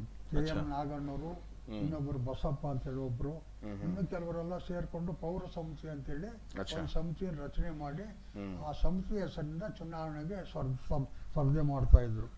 ಆಗ ವಾಟಾಳ್ ನಾಗರಾಜ್ ಅವರು ಸ್ವತಂತ್ರ ಅಭ್ಯರ್ಥಿಯಾಗಿ ಸ್ಪರ್ಧೆ ಮಾಡಿದ್ರು. ಅವರು KM ನಾಗಣ್ಣವರು ಇಟ್ಕೊಂಡು ಯಾಕೆ ನೀನು ಸ್ವತಂತ್ರ ಸ್ಪರ್ಧೆ ಮಾಡ್ತೀಯಾ? ಅಚ್ಚಪ್ಪ ಅವರೇ, ಒಂದು ಕರೆ ಬರ್ತಿದೆ, ಮಾತಾಡೋಣ. ಮಾಡಿ. ಹಲೋ ಹಲೋ ಹಲೋ, ನಮಸ್ಕಾರ. ನಮಸ್ಕಾರ ಸರ್. ನಮಸ್ಕಾರ, ಹೇಗಿದ್ದೀರಾ? ಚೆನ್ನಾಗಿದ್ದೀವಿ ಸರ್. ನಮ್ಮೊಂದಿಗೆ ಇವತ್ತು ಅಚ್ಚಪ್ಪ ಅವರು ಇದ್ದಾರೆ, ಮಾತಾಡಿ. ಅಚ್ಚಪ್ಪನವರಿಗೆ ನಮಸ್ಕಾರಗಳು. ನಮಸ್ಕಾರ ಸರ್. ನಮಸ್ಕಾರ. ಅವ್ರ ಹಿರಿಯ ಕನ್ನಡ ಹೋರಾಟಗಾರರು. ಹೌದು, ಹೋರಾಟನೇ ಆರಂಭ, ಚಳವಳಿನೇ ಆರಂಭದ ಸಮಯದಿಂದ ಇರ್ತಕ್ಕಂಥವ್ರು. ಅವ್ರದ್ದು ಸಾಕಷ್ಟು ಹೋರಾಟದ ವಿಚಾರಗಳಿದೆ. ಅದನ್ನ ನಾವು ಕೇಳಕ್ಕಂತೇನೆ ಇವತ್ತು ಕಾಯ್ತಾ ಇದೀವಿ. ಹೌದೌದು, ಬಹಳ ನಮ್ಗೆ ನಿಜಕ್ಕೂ ಬಹಳ ಹೆಮ್ಮೆ ಅನ್ಸುತ್ತೆ. ಯಾಕಂದ್ರೆ ಚಳವಳಿ ಅಷ್ಟೇ ಅಲ್ಲ, ರಾಜ್ಯೋತ್ಸವನ ಪ್ರಾರಂಭ ಮಾಡಿದ್ದೆ ನಮ್ಮ ಅಚ್ಚಪ್ಪನವರಿಂದ. ಹೌದೌದು, ಸಾಕಷ್ಟು ಕನ್ನಡದ ವಿಚಾರಗಳಿದೆ. ಅವ್ರ ಹತ್ರ ತಿಳ್ಕೊಳ್ಳೋ ಅಂತದ್ದು ನಾವು ಮಾತಾಡೋದಕ್ಕಿಂತ ಅವ್ರ ಮಾತು ನಮ್ಗೆ ಖುಷಿ ಸರ್. ಅವ್ರ ಮಾತುಗಳು ಕೇಳ್ತೀನಿ ಸರ್ ನಾನು. ಖಂಡಿತಮ್ಮ. ನನ್ನ ಹೆಸರು MB ವಿಜಯಲಕ್ಷ್ಮಿ ಅಂತ, ವಿಶ್ವ ವಿಜಯ ಕನ್ನಡಿಗರ ವೇದಿಕೆ ಸಂಸ್ಥಾಪಕ ರಾಜ್ಯಾಧ್ಯಕ್ಷ ಸರ್. ಸೂಪರ್, ಅದ್ಭುತ. ನಾ ಕೇಳ್ತಾ ಇರ್ತೀನಿ ಸರ್, ನೀವು ಮಾತಾಡಿ. ಖಂಡಿತ. ನಮಸ್ಕಾರಮ್ಮ. ಜೈ ನಮಸ್ತೆ ಸರ್. ಇದು ಕನ್ನಡ ಚಳವಳಿ ಕರೆಕ್ಟ್ ಮಾಡಿದ್ರೆ ಕನ್ನಡ ಚಳವಳಿ ತಿರುವು ತಿರುಗಿದ್ದು ಎಂದು ಹೇಗೆ ಅಂದ್ರೆ 1962 ಸೆಪ್ಟೆಂಬರ್ 7ನೇ ತಾರೀಕು ಇದು ಕ್ರಾಂತಿ ರೂಪ ತಾಳ್ತೈತೆ. ಕ್ರಾಂತಿ ರೂಪ ಯಾಕೆ ತಾಳ್ತೈತೆ ಅಂದ್ರೆ ಆವತ್ತಿನ ದಿವಸ ನಾವು ಈ ಕರ್ನಾಟಕ ಸಂಯುಕ್ತ ರಂಗ ಅಂತೇಳಿ ಒಂದು ಪಕ್ಷ, ಸಂಯುಕ್ತ ರಂಗ ಅಂತ, ಕರ್ನಾಟಕ ಕನ್ನಡ ಸಂಯುಕ್ತ ರಂಗ ಅಂತೇಳಿ ಒಂದು ಗುಂಪು, ನಮ್ಮಲ್ಲಿ ಒಂದು ಗುಂಪಿತ್ತು ಪಾರ್ಟಿ. ಅದು ಆನಾ ಕೃಷ್ಣರಾಯರು, ರಾಮಮೂರ್ತಿ ಅವ್ರಿಗೂ ಸೇರ್ಕೊಂಡು ಅದನ್ನ ಮಾಡಿದ್ರು. ನಾನು ಆಗ ಅವ್ರ ಜೊತೆಯಲ್ಲೇನು ಇದ್ದೆ. ಆಮೇಲೆ ನಾನು ವಾಟಾಳ್ರ ಜೊತೆಲಿ ಬಂದಿದ್ದು 62ರಲ್ಲಿ. 62ರಲ್ಲಿ ಏನ್ ನಡೀತು ಅಂದ್ರೆ, ಈ ಒಂದು ದಿವಸ ಈ ರಾಮಮೂರ್ತಿ, ಆನಾ ಕೃಷ್ಣರಾಯರು ರಾಜಭವನ ಹತ್ರ ಹೋಗಿ ಆಕಾಶವಾಣಿ ಮುತ್ತಿಗೆ ಅಂತ, ಆಕಾಶವಾಣಿ ಮುತ್ತಿಗೆ ಅಂತೇಳಿ ಒಂದು ಚಳವಳಿ ಶುರು ಮಾಡಿದ್ರು. ಆವತ್ತು ನಾನು ಅವ್ರ ಜೊತೆಯಲ್ಲಿ ಹೋಗ್ಬಿಟ್ಟು ರಾಜಭವನದ ಆಕಾಶವಾಣಿವರೆಗೂ ಹೋಗ್ಬಿಟ್ಟು ಮತ್ತೆ ವಾಪಸ್ ಬಂದ್ಬಿಟ್ಟೆ. ಆ ವಾಪಸ್ ಬರೋದ್ರೊಳಗೆ ಅಲ್ಲಿ ಇಲ್ಲಿ ಏನ್ ನಡೀತಿತ್ತು ಅಂದ್ರೆ, ಅಲಂಕಾರ ಟಾಕೀಸ್ ಹತ್ರ ಒಂದು ಗದ್ದಲ ಶುರುವಾಗಿದೆ. ಪರಭಾಷೆ ಚಿತ್ರ ನಡೀತಾ ಇತ್ತು. ಆ ಚಿತ್ರದ ವಿರುದ್ಧವಾಗಿ ವಾಟಾಳ್ ನಾಗರಾಜ್ ಅವರು ಒಂದು ಗುಂಪು ಅಲಂಕಾರ ಟಾಕೀಸ್ ಹತ್ರ ಗಲಾಟೆ ಮಾಡಿ ಎಲ್ಲ ಸ್ಕ್ರೀನ್ ಗೀನ್ ಬೋರ್ಡ್ ಗೀಡ್ ಎಲ್ಲ ಕಿತ್ತೆಸ್ತು, ಬೆಂಕಿ ಇಟ್ಟು ಗಲಾಟೆ ಆಯ್ತು. ನಾವು ಅಲ್ಲಿಂದ ಬರೋಷ್ಟೊತ್ತಿಗೆ ಏನಾಯ್ತು ಅಂದ್ರೆ, ಇದು ಗಲಾಟೆ ನಡೆದಿದೆ, ಈ ತರ ವಾಟಾಳ್ ನಾಗರಾಜ್ ಅವ್ರನ್ನ ಅರೆಸ್ಟ್ ಮಾಡಿದ್ದಾರೆ ಅಂತ ಹೇಳಿ ಗೊತ್ತಾಯ್ತು. ಸಮಾಚಾರ ಬಂತು ನಿಮಗೆ? ಸಮಾಚಾರ ಆಗ ನಾನು ಇನ್ನು ಕೆಲವರು ಕಬ್ಬಲ್ಪೇಟೆ ಹುಡುಗರು ಅಲಂಕಾರ ಟಾಕೀಸ್ ಹತ್ರ ಹೋಗ್ತೀವಿ. ಅಲ್ಲೇ ನಮ್ಮನ್ನು ಯಾರನ್ನೂ ಅಲೋ ಮಾಡಲಿಲ್ಲ. ಅಲ್ಲಿ ಶುರುವಾಯ್ತು. ಆಗ ಲೂಯಿಸ್ ಅನ್ನೋರೊಬ್ರು ಪೊಲೀಸ್ ಕಮಿಷನರ್ ಆಗಿರ್ತಾರೆ. ಅಂದ್ರೆ ಕಮಿಷನರ್ ಅಂತ ಹೇಳಿ ಇರ್ಲಿಲ್ಲ ಅವಾಗ, DIGನೋ ಅಂತ ಹೇಳಿತ್ತು. ಅವರು ವಾಟಾಳ್ ನಾಗರಾಜ್ನ ಕನ್ನಡ ಬೇಕಾ ನೀನು ಕನ್ನಡ ಅಂತ ಹೇಳಿ ಬೂಟ್ನಲ್ಲಿ ಹೊಡಿತಾರೆ. ಬೂಟ್ನಲ್ಲಿ ಹೊಡಿತಾರೆ. ನೀನು ಬೂಟ್ ಅಲ್ಲ ಗುಂಡಿನಲ್ಲಿ ಹೊಡೆದ್ರು ನನ್ನ ರಕ್ತ ಕನ್ನಡ ಅಂತ ಹೇಳಿ ಕೂಗ್ತೈತೆ ಅಂದ ವಾಟಾಳ್ ನಾಗರಾಜ್ ಅವರು. ಸೂಪರ್, ಅದ್ಭುತ. ಬೂಟ್ ಅಲ್ಲ, ನೀನು ಗುಂಡರು ರೈಫಲ್ ತಗೊಂಡು ಹೊಡೆದ್ರು ನನ್ನ ಉಸಿರು ನನ್ನ ರಕ್ತ ಕೊಡೋದು ಕನ್ನಡ ಅಂತ ಹೇಳಿ ಕೂಗ್ತೈತೆ. ಸೂಪರ್ ಸೂಪರ್ ಸೂಪರ್ ಅಂತೇಳಿ ಹೋರಾಟ ಮಾಡಿದ್ರು. ಆಮೇಲೆ ಯಾರೋ ಕೆಲವರೆಲ್ಲನೂ ಅವ್ರನ್ನ ಜಾಮೀನು ಕೊಟ್ಟು ಬಿಡುಗಡೆನೂ ಆಯಿತು 62ರಲ್ಲಿ. ಇದು ಈಗ ನಡೀತು. ಅಲ್ಲ ಅರೆಸ್ಟ್ ಮಾಡ್ಕೊಂಡು ಹೌದು ಹೌದು. ವಾಟಾಳ್ ನಾಗರಾಜ್ ಅವ್ರು ಹೇಳ್ತಾರೆ, ನನಗೆ ತೊಟ್ಟಲ್ ತುಗಿದ ಕಡಿಮೆ, ಪೊಲೀಸರು ತುಗಿದ ಜಾಸ್ತಿ ಅಂತ. ನಿಜ ಅದು. ಅಲ್ವಾ? ಅಂದ್ರೆ ಅಷ್ಟು ಹೋರಾಟದಲ್ಲಿ ಹೋಗಿದ್ದಾರೆ ಅಂತ ತ್ಯಾಗ ಮಾಡಿದ್ದಾರೆ. ನಿಜ ಹೇಳ್ಬೇಕಂದ್ರೆ ಆವತ್ತು ನಾನು ಅದಕ್ಕೂ ಒಂದು ಹೆಸರು ಹೇಳ್ಬೇಕು ಅಂತ ಮನಸ್ಸು ಬರ್ತೈತೆ. ಮತ್ತೊಂದು ಕರೆ ಬರ್ತದೆ. ಕರ್ನಾಟಕಕ್ಕೆ ನಮಸ್ಕಾರ. ನಮಸ್ಕಾರ, ಯಾರಪ್ಪ? ವಿಜಯಲಕ್ಷ್ಮಿ ಅವರ? ಹೇಳಿ ಸರ್. ವರ್ಧನ್ ಬಾಲು ಮಾತಾಡ್ತೀನಿ. ಸರ್ ವರ್ಧನ್ ಬಾಲು ಮಾತಾಡ್ತೀನಿ. ಹೇಳಿ ಸರ್. SVB ಆಫೀಷಿಯಲ್ ಚಾನೆಲ್ ಇಂದ. ಏನ್ ಸರ್? SVB ಆಫೀಷಿಯಲ್ ಚಾನೆಲ್ ಇಂದ. ಮಾತಾಡ್ತನಲ್ಲ ಸರ್ ಈಗ ನಾನು. ಹೌದು.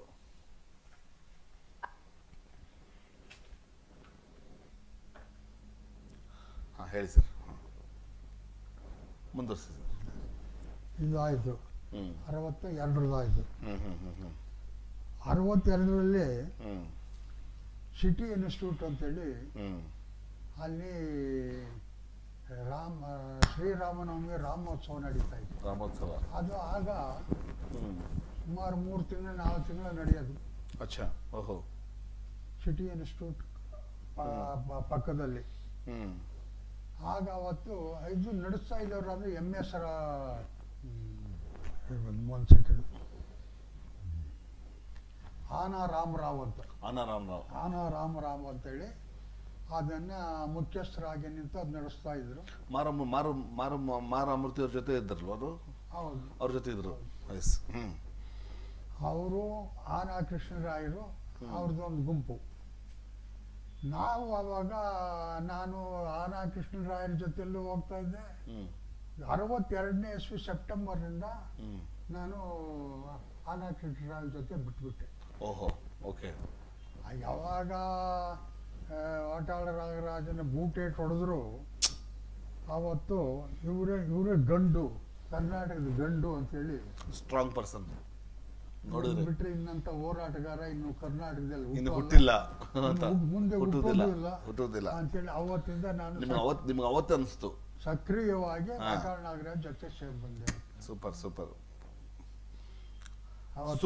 ಸೂಕ್ತ ವ್ಯಕ್ತಿ ಜೊತೆ ತಾವು ಹೊರಟ್ರೆ. ಇದು ನೋಡಿ, ಈ ನಡೀತಾ ಇರ್ಬೇಕಾದ್ರೆ MS ಸುಬ್ಬಲಕ್ಷ್ಮಿ ಗಲಾಟೆ ಆಯ್ತು. ಅವತ್ತು MS ಸುಬ್ಬಲಕ್ಷ್ಮಿದು ಅಲ್ಲಿ ಸಿಕ್ಕಾಪಟ್ಟೆ ಗಲಾಟೆ ಆಗುತ್ತೆ. ಸಂಗೀತ ತಮಿಳದು ಇದೆಲ್ಲ ನಡಿಬಾರ್ದು, ಕನ್ನಡದ ಕಾರ್ಯಕ್ರಮನೇ ನಡಿಬೇಕು ಅಂತೇಳಿ ಹೋರಾಟ ಆಯ್ತು. ಅವತ್ತು ಏನಾಯ್ತು ಅಂದ್ರೆ ಆಕಸ್ಮಿಕವಾಗಿ ನನ್ನ ಶ್ರೀಮತಿಯವರು ಮೊದಲನೇ ಮಗು ಜನದಿನ ಟೈಮ್. ಆಗ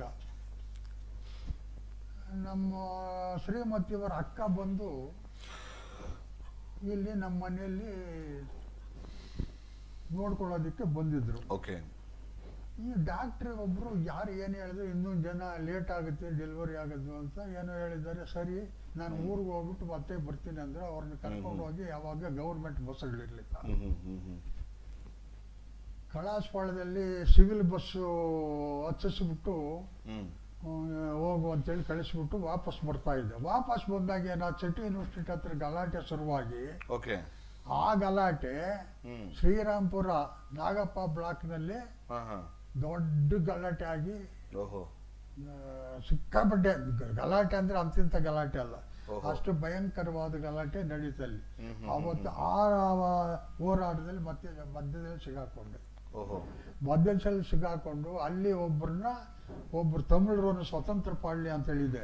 ಸ್ವತಂತ್ರ ಪಾಳ್ಯ. ಹಾ, ಓಹೋ. ಸ್ವತಂತ್ರ ಪಾಳ್ಯ ಅಂತೇಳಿ ಅಲ್ಲೆಲ್ಲ ಬರೀ ತಮಿಳರೇ ವಾಸ ಮಾಡ್ತಾ ಇದ್ರು. Okay okay. ಆಗ ಅಲ್ಲಿ ಒಂದು ನುಗ್ಗೆ ಮರ ಇತ್ತು.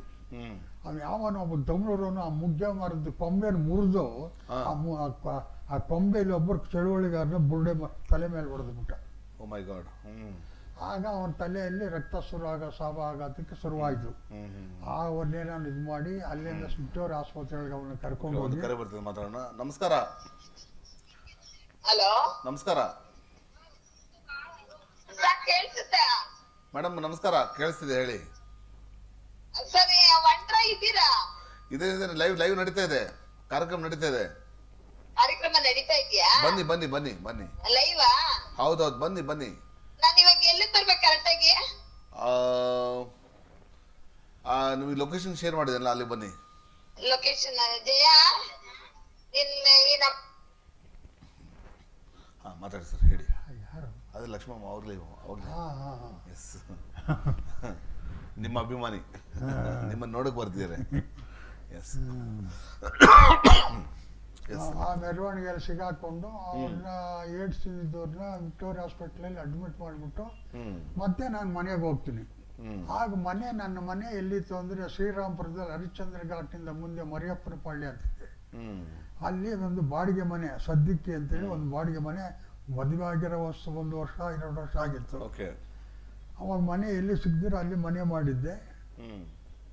ಅಲ್ಲಿ ಆಮೇಲೆ ಗಲಾಟೆ ಆದಾಗ ನಾನು ಆ ಗಲಾಟೆಯಲ್ಲಿ ಸಿಗಾಕೊಂಡೆ. ನಮ್ಮ ಮನೆ ಪಕ್ಕದಲ್ಲಿ ಒಬ್ರು ಚಿತ್ತೂರಿನವರೊಬ್ರು ತೆಲುಗರು ಸೌದೆ ಡಿಪೋ ಇಟ್ಕೊಂಡಿದ್ರು. ಅವರು ನಮ್ಮ ಶ್ರೀಮತಿ ಅವ್ರನ್ನ ಕರ್ಕೊಂಡೋಗಿ ಮಲ್ಲೇಶ್ವರಂ KC ಜನರಲ್ ಆಸ್ಪತ್ರೆಯಲ್ಲಿ ಅಡ್ಮಿಟ್ ಮಾಡಿದ್ರು. KC ಜನರಲ್ ಹಾಸ್ಪಿಟಲ್ ಮೊದಲನೇ ಹೆರಿಗೆಗೆ ಅಂತ. ರಾತ್ರಿ ನಾನು ಅದೆಲ್ಲ ಮುಗಿಸ್ಕೊಂಡು ಮನೆಗೆ ಹೋಗೋಷ್ಟೊತ್ತಿಗೆ ರಾತ್ರಿ 12 ಗಂಟೆ ಆಗಿತ್ತು.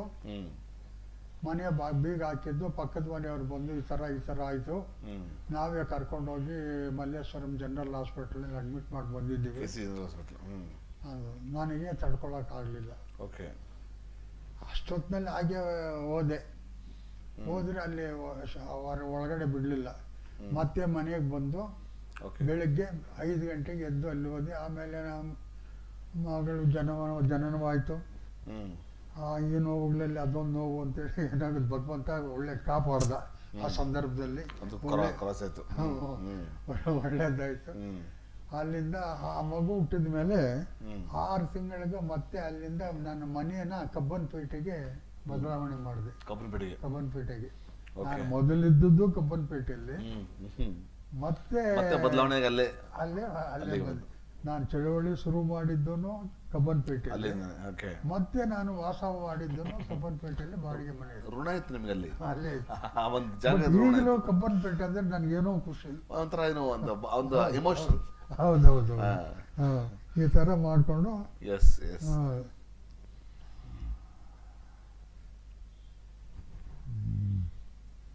ಆಮೇಲೆ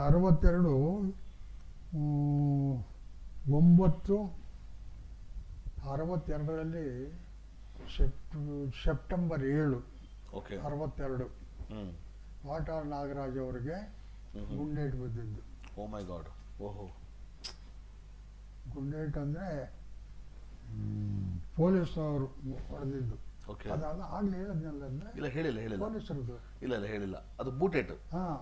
ಅದನ್ನೇ ಗುಂಡೇಟು ಅಂದ್ರೆ ಆಗಿದ್ ಬೇಡ, ಇದ್ಬಿಡಿ. ಓಕೆ, ಇವಾಗ ಹೇಳಿ ಕಟ್ ಮಾಡ್ಬಿಟ್ಟು ಅದು ಹೇಳ್ಬಿಟ್ಟಿದ್ದೀನಲ್ಲ, ಆಲ್ರೆಡಿ ಹೇಳಾಯ್ತು. ಹೇಳಿ, ಎಲ್ಲ ಪಾರದರ್ಶಕವಾಗಿ ಇಟ್ಕೊಳ್ಳಿ, ನೋ ಪ್ರಾಬ್ಲಮ್. ಅಲ್ಲಿಂದ ಶುರುವಾಗತ್ತೆ ವಾಟಾಳ ಪರ್ವ ಅಂತ, ಅದಕ್ಕೆ ಸೇರಿಸಿ. Okay okay. ಅಲ್ಲಿಂದ ವಾಟಾಳ ಪರ್ವ ಅಂತೇಳಿ ವಾಟಾಳ ಪರ್ವ ಅಂತ ಪ್ರಾರಂಭವಾಯಿತು, ಚಳವಳಿ ಶುರುವಾಯಿತು. ಓಕೆ, ಮುಂದುವರಿತದೆ. ನೀವು ಯಾವ ವೃತ್ತಿ ಏನ್ ಮಾಡ್ತಿದ್ರಿ, ಏನ್ ಕೆಲಸ ಮಾಡ್ತಿದ್ರಿ? ವೃತ್ತಿಯಲ್ಲಿ ಏನು ಕೆಲಸ ಮಾಡ್ತಿದ್ರಿ? ವೃತ್ತಿಯಲ್ಲಿ ನಾನು ಮೊದಲು ಪ್ರಾರಂಭದಲ್ಲಿ ರೆವಿನ್ಯೂ ಸರ್ವೆ ಅಲ್ಲಿ ತಾತ್ಕಾಲಿಕವಾಗಿ 1.5 ವರ್ಷ ಕೆಲಸ ಮಾಡಿದೆ, ಟೆಂಪರವರಿ ಆಗಿ. ನೀವು ಹೇಳ್ತಾರೆ ಹಲೋ, ನಿಮ್ಮ ಮನೆ ಹೇಳ್ತಾರೆ ಹಲೋ ಎಲ್ಲಿದ್ದೀರಾ? ಬನ್ನಿ ಬನ್ನಿ ಬನ್ನಿ, ನಾನು ಲೊಕೇಶನ್ ನಿಮ್ಮ ವಾಟ್ಸಪ್ಪಲ್ಲಿ ಇದ್ದೀರಾ? ನನಗೆ ಒಂದು ಹಾಯ್ ಕಳಿಸ್ತೀನಿ. ಹಾಂ ಹೇಳಿ. ಆಯಿತು. ಅಲ್ಲಿಂದ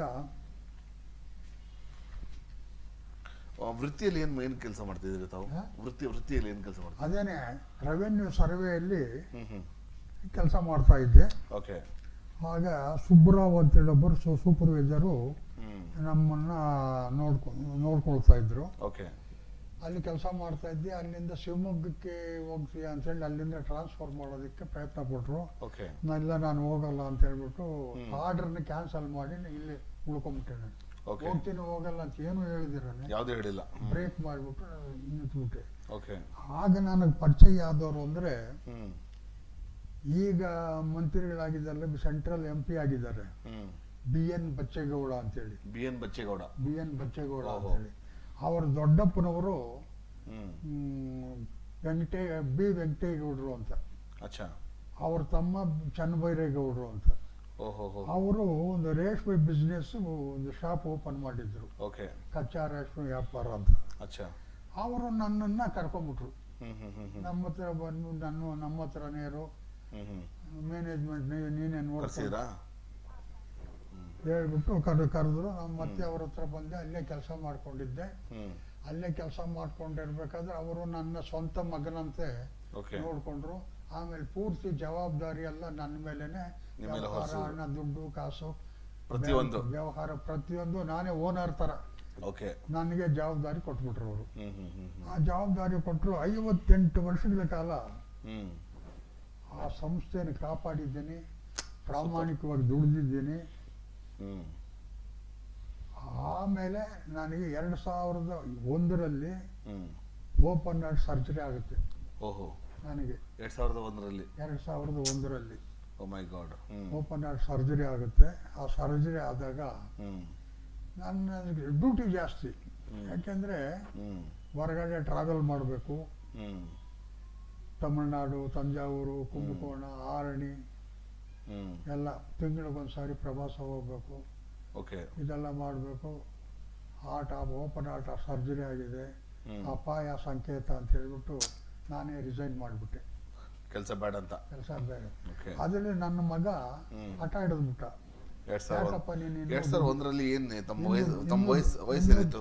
ಇನ್ನೂ ದುಡಿಯೋದು ಬೇಡ, ನಿಮ್ಮ ಆರೋಗ್ಯ ಕಾಪಾಡ್ಕೊಳ್ರಿ, ಹೌದು ನಾನಿದ್ದೀನಿ, ನಾನು ನಡ್ಸ್ಕೊಂಡು ಹೋಗ್ತೀನಿ, ಕುಟುಂಬ ನಾನು ನಡ್ಸ್ಕೊಂಡು ಹೋಗ್ತೀನಿ, ನೀವು ರಾಜೀನಾಮೆ ಕೊಟ್ಬಿಡ್ರಿ, ಹೋಗ್ಬೇಡಿ ಕೆಲಸಕ್ಕೆ ಅಂತೇಳಿ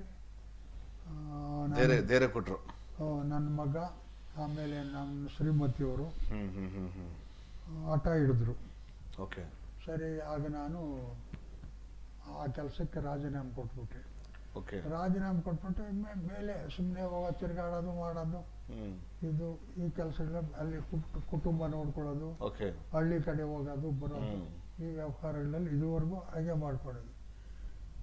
ಇದೆಲ್ಲ ಆದ್ಮೇಲೆ ಏನಾಯ್ತು, ಮುಂದೆ ಏನಾನ ಒಂದು ಮಾಡ್ಬೇಕಲ್ಲ, ಏನ್ ಮಾಡ್ಬೇಕು ಏನು ಅನ್ನೋದು ನನಗೆ ತಲೆ ಕೆಟ್ಬಿಡ್ತಾಗ.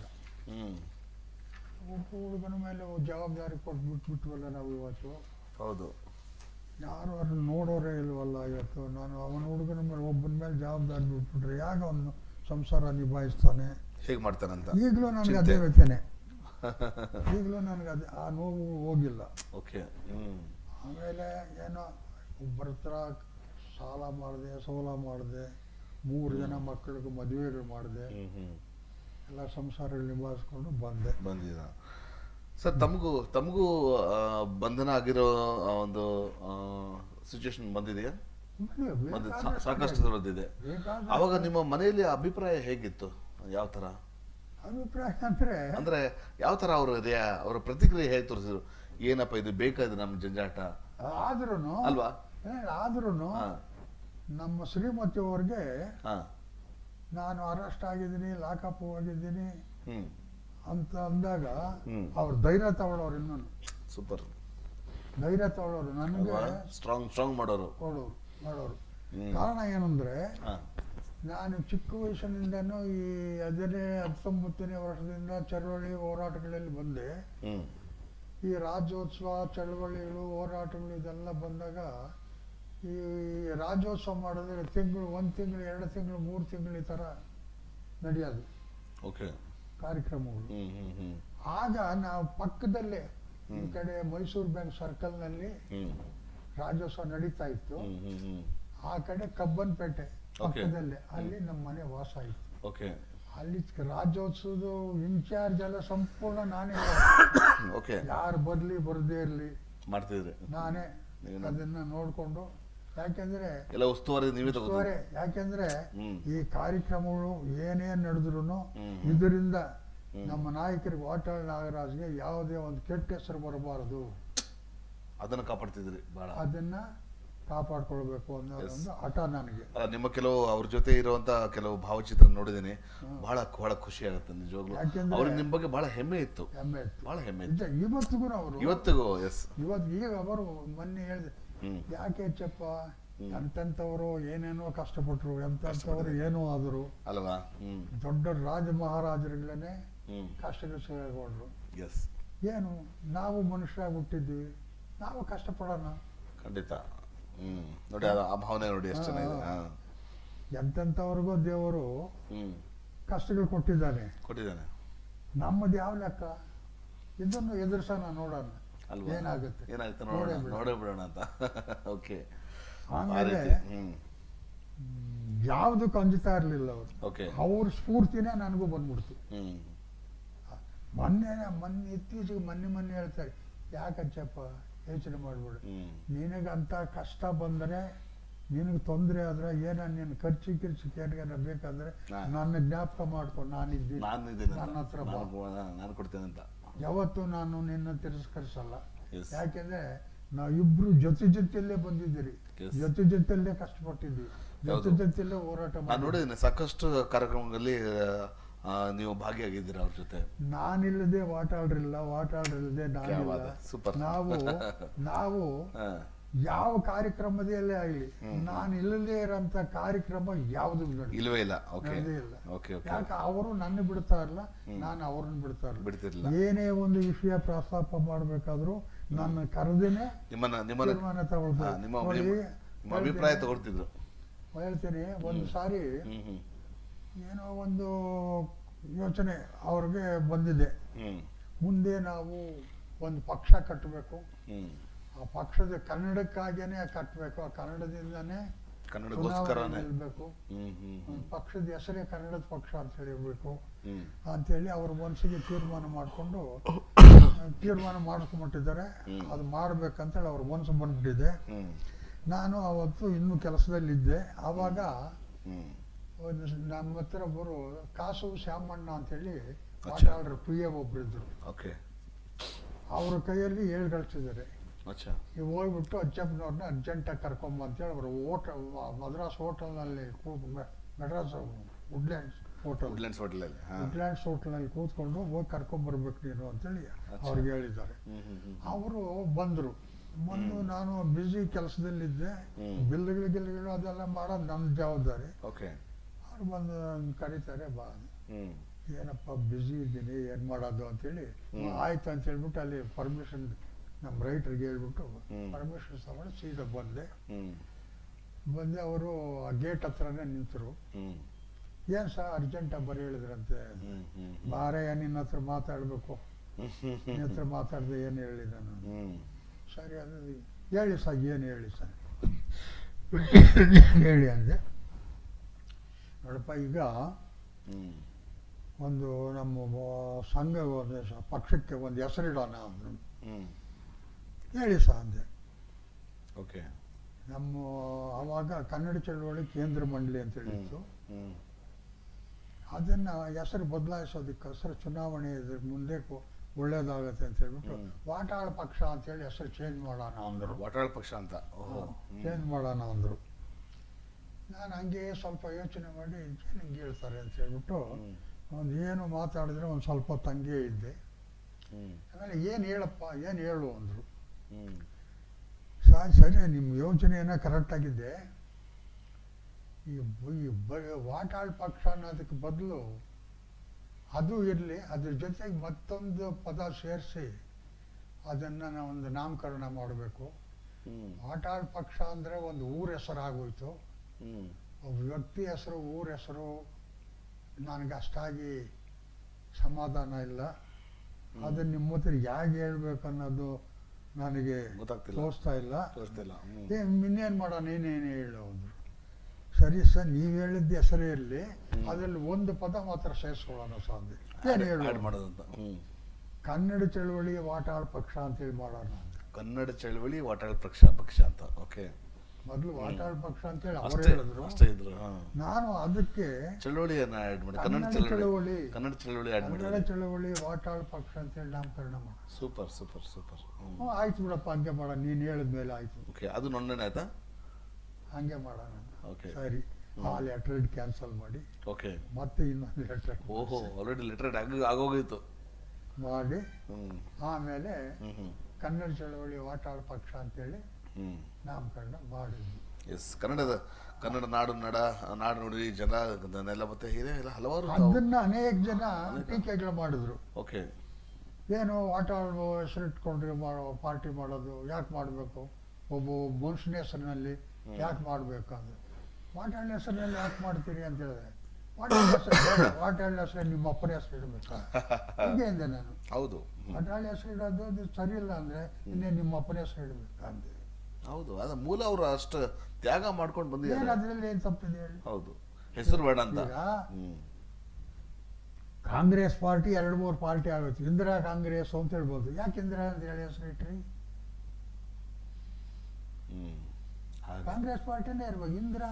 ಇಂದಿರಾ ಕಾಂಗ್ರೆಸ್ ಅಂತೇಳಿ ಯಾಕೆ ಹೆಸರು ಇಟ್ರಿ? ಹ್ಮ್ ಹೀಗೆ ಅದನ್ನು ಅಂತೇಳಿ ವಾದ ಮಾಡಿದೆ. ಸೂಕ್ತವಾದ ಉತ್ತರ ಅದು, ಸೂಕ್ತ ಉತ್ತರ ಅದು. ಹಾ. ಎಸ್. ಆಮೇಲೆ ನಿನ್ನ ಹತ್ರ ಮಾತಾಡೋಕ್ಕಾಗಲ್ಲಪ್ಪ ಅಂತೇಳಿ ಅವರವರು ಸ್ವಲ್ಪ ಇದಾಯಿತು, ಏನೋ ಆಯಿತು. ಅದೊಂದು ಹೆಸರು ಮಾಡಿದ್ವಿ. ಆ ಹೆಸರಿನಲ್ಲಿ ಚುನಾವಣೆಗಳಿಗೆ ನಿಂತು 3 ಚುನಾವಣೆಗಳಿಗೆ ನಿಂತು 3 ಚುನಾವಣೆಗಳನ್ನು ಜಯಶಾಲಿಗಳಾಗಿ. ಚಾಮರಾಜನಗರದಲ್ಲಿ 3 ಸಾರಿ ಚುನಾವಣೆ ಕನ್ನಡ ಚಳವಳಿ ವಾಟಾಳ್ ಪಕ್ಷದ ಹೆಸರಿನಲ್ಲಿ ಚುನಾವಣೆಗೆ ನಿಂತು 3 ಸಾರಿಯನ್ನು ಎಲೆಕ್ಷನ್ ಗೆಲ್ತಿದ್ದಾರೆ. ಆ 3 ಸಾರಿನೂ ಅವ್ರಿಗೆ ಎಲೆಕ್ಷನ್ ನಿಂತಾಗ ಅದರ ಡಿ ಫಾರಮ್ಗೆ ಸಹಿ ಮಾಡಿದವನು ನಾನೇ. ಓಹೋ, ಓಕೆ ಓಕೆ. ಕನ್ನಡ ಚಳವಳಿಯ ವಾಟಾಳ್ ಪಕ್ಷದ ಚುನಾವಣಾ ಪ್ರಣಾಳಿಕೆ ಆದೇಶಕ್ಕೆ ಸಹಿ ಮಾಡ್ತಾ ಇದ್ದವನು ನಾನೇ ಮೊದಲಿಗೆ. ಇದು ಏನು ನಮಗೆ ಅದರಿಂದ ಅನುಕೂಲ ಅನಾನುಕೂಲ ಯಾವುದೂ ಇಲ್ಲ ಅಂತೇಳಿ ಇಟ್ಕೊಳ್ಳೋಣ. ಅದರಿಂದ ಸಂಪಾದನೆ ಮಾಡಬೇಕು, ಮನೆ ಕಟ್ಕೊಳ್ಬೇಕಂತ ಇವತ್ತವರೆಗೂ ಮಾಡೂ ಇಲ್ಲ ತಾವು. ಆ ಆಸೆನೂ ಇಲ್ಲ. ಹೌದು, ಆಗಿದ್ದದ್ದು ಇವತ್ತಿನವರೆಗೂ ನಾನು ಈಗ ಯಾಕೆ ಇರಬೇಕಾಗಿತ್ತು? ಒಂದು ಸಾರಿ ಏನಾಯ್ತು ಅಂದ್ರೆ, ನಾನು ವಾಟಾಳ್ ನಾಗರಾಜ್ ಅವರು ಇನ್ನೂ ಅನೇಕ ಜನ ಎಲ್ಲ ಸೇರ್ಕೊಂಡು ಹೋರಾಟಗಳು ಮಾಡ್ಕೊಂಡು ಚಳವಳಿಗಳು ಮಾಡ್ಕೊಂಡು ಹೋಗ್ತದೆ ಮಾಡ್ಬೇಕಾದ್ರೆ ಯಾರ್ಯಾರೋ ಏನೇನೋ ಒಂದು ತಲೆ ತಿರುಗಿಸಿದ್ ನಮ್ಗೆ. ಆದ್ರೆ ನಾವು ಬದಲಾವಣೆ ಆಗದಿರ ಒಂದೇ ಮನಸ್ಸಿನಿಂದ ಹೋರಾಟಗಳು ಮಾಡ್ಕೊಂಡೇ ಬಂದಿದ್ದೀವಿ. ನಿಮ್ಮಲ್ಲಿ ಏಕಾಗ್ರತೆ ಇತ್ತು, ಕಾನ್ಸಂಟ್ರೇಷನ್ ಇತ್ತು, ಏಕಾಗ್ರತೆ ಇತ್ತು. ಹೌದು, ಇದು ಮಾಡ್ಕೊಂಡೇ ಬಂದಿದ್ದೀವಿ. ಅದು ನಿಜವಾದ ಸಾಧನೆ. ಹೌದು. ಮತ್ತೆ ಈಗ ಸಮಾಜ ಸೇವೆ ಏನ್ ಮಾಡಿದ್ರಿ ಈಗ, ಅದು ಎಷ್ಟು ಮಟ್ಟಿಗೆ ತಮಗೆ ತೃಪ್ತಿ ಕೊಟ್ಟಿದೆ? ಹೌದು ಸರ್, ಸಮಾಜ ಸೇವೆ ಅನ್ನೋದು ಏನ್ ಮಾಡಿದಿರ ಕನ್ನಡದ ಪರ ಏನು ಮಾಡಿದ್ವಿ ಸರ್. ಇದು ಎಷ್ಟು ಮಟ್ಟಿಗೆ ನಿಮಗೆ ಅದು ತೃಪ್ತಿ ಕೊಟ್ಟಿದೆ? ಒಂದು ಒಳ್ಳೆ ಪ್ರಶ್ನೆ ಕೇಳಿದ್ರಿ. ಎಸ್, ಇದು ನಾನು 19ನೇ ವರ್ಷ ವಯಸ್ಸಿನಲ್ಲಿ ನಾನು ಏಕಾಂಗಿಯಾಗಿ ಬೆಂಗಳೂರು ನಗರಕ್ಕೆ ಬಂದಾಗ ನಾನು ಕಂಟೋನ್ಮೆಂಟ್ ರೈಲ್ವೆ ಸ್ಟೇಷನ್ ರೈಲ್ ಇಳಿದ್ಬಿಟ್ಟು ಕಾಲುನಡಿಗೆಯಲ್ಲಿ ಸಿಟಿಗೆ ಬರಬೇಕಾದ್ರೆ ಈಗ ವಿಧಾನಸೌಧ ಇದೆಯಲ್ಲ, ಆ ವಿಧಾನಸೌಧನ ಪಾಯ ಭೂಮಿ ತೋಡ್ತಾ ಇದ್ರು, ಭೂಮಿ ಅಗಿತಾ ಇದ್ರು, ಪಾಯ ಅಗಿತಾ ಇದ್ರು. ಅದು ಕೆಂಪು ಮಣ್ಣು. ಆ ಮಣ್ಣು ನೋಡ್ಬಿಟ್ಟು ನೋಡಿ ಕೆಂಪು ಮಣ್ಣು ಹೆಂಗೈತೆ ಅಂತೇಳಿ. ಯಾಕೆಂದ್ರೆ ನಾವು ರೈತ ಕುಟುಂಬದಲ್ಲಿ ಹುಟ್ಟಿರೋರು. ಕೆಂಪು ಮಣ್ಣು ಏನು, ವ್ಯವಸಾಯ ಮಾಡ್ತಾ ಬಂದಿರೋದು ಗೊತ್ತು. ಜೇಡಿ ಮಣ್ಣಿನ ಗುಣ ಏನು, ಕೆಂಪು ಮಣ್ಣಿನ ಗುಣ ಏನು, ಅದು ಅವಾಗಲೇ ಅಲ್ಲಿ ಸ್ವಲ್ಪ ಗೊತ್ತಿತ್ತು. ಪೂರ್ತಿ ಗೊತ್ತಿತ್ತು, ಅದು ಸ್ವಲ್ಪ ಗೊತ್ತಿತ್ತು. ಅವತ್ತು ಅಲ್ಲಿ ಬಂದಾಗ ಅದನ್ನೆಲ್ಲ ನೋಡಿಕೊಂಡು ಬಂದಿದ್ವಿ. ಹ್ಮ್ ಅದೆಲ್ಲ ನೋಡ್ಕೊಂಡು ಬಂದ್ವಿ, ಏನೋ ಆಯಿತು. ಹ್ಮ್ ಅವಾಗೇನು ಅಲ್ಲಿ ಏನು ಸುಮ್ಮನೆ ಹೇಳಿದ್ದೆ ಅದಕ್ಕೆ ಬದಲು ನಿಮಗೆ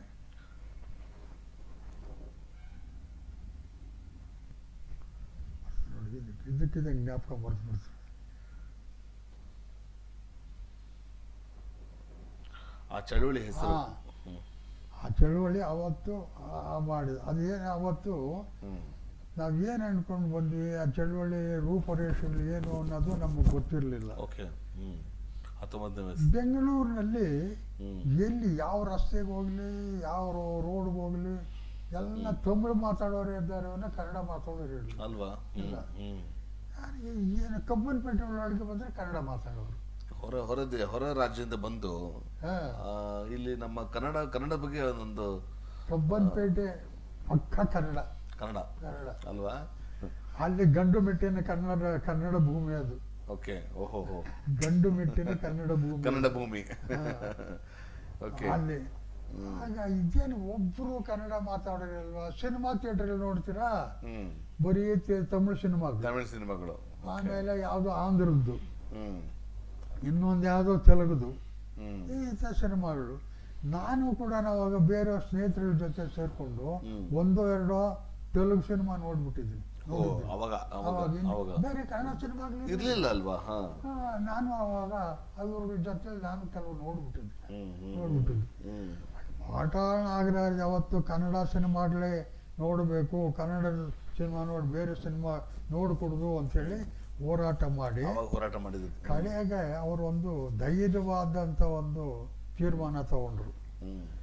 ಈ ಕನ್ನಡ ನಟ ನಟಿಯರನ್ನೆಲ್ಲನೂ ಒಂದು ಕಡೆ ಸೇರಿಸ್ಬೇಕಲ್ಲ ಅಂತೇಳಿ ಏರ್ಪಾಟ್ ಮಾಡಿ ಮದ್ರಾಸ್ಗೆ ಹೋಗಿ ಅಲ್ಲಿದ್ದಂಥ ಬೆಳವಣಿಗೆ ಅಷ್ಟು ಕನ್ನಡ ನಟರನ್ನೆಲ್ಲ ಕರೆದು ಮಾತಾಡಿ, ನೀವೆಲ್ಲ ಒಂದ್ಸಾರಿ ಬೆಂಗಳೂರಿಗೆ ಬನ್ನಿ, ಬೆಂಗಳೂರಿಗೆ ಬಂದು ನಾವು ಏನು ಮಾಡೋಣ, ನಮ್ಮನ್ನ ಸಾಕೋರು ಯಾರು ಅಲ್ಲಿ ಏನು ಕೆಲಸ ಐತೆ, ಇಲ್ಲ ನಾ ಇದ್ರ ತಮಿಳೋ ತೆಲುಗೋ ಸಿನಿಮಾದಲ್ಲಿ ಸಣ್ಣ ಪುಟ್ಟ ಪಾತ್ರಗಳು ಮಾಡಿಕೊಂಡು ನಾವು ಜೀವನ ಮಾಡ್ತೀವಿ. ಅವಾಗ ಅಣ್ಣವರು ಚಿತ್ರದಲ್ಲಿ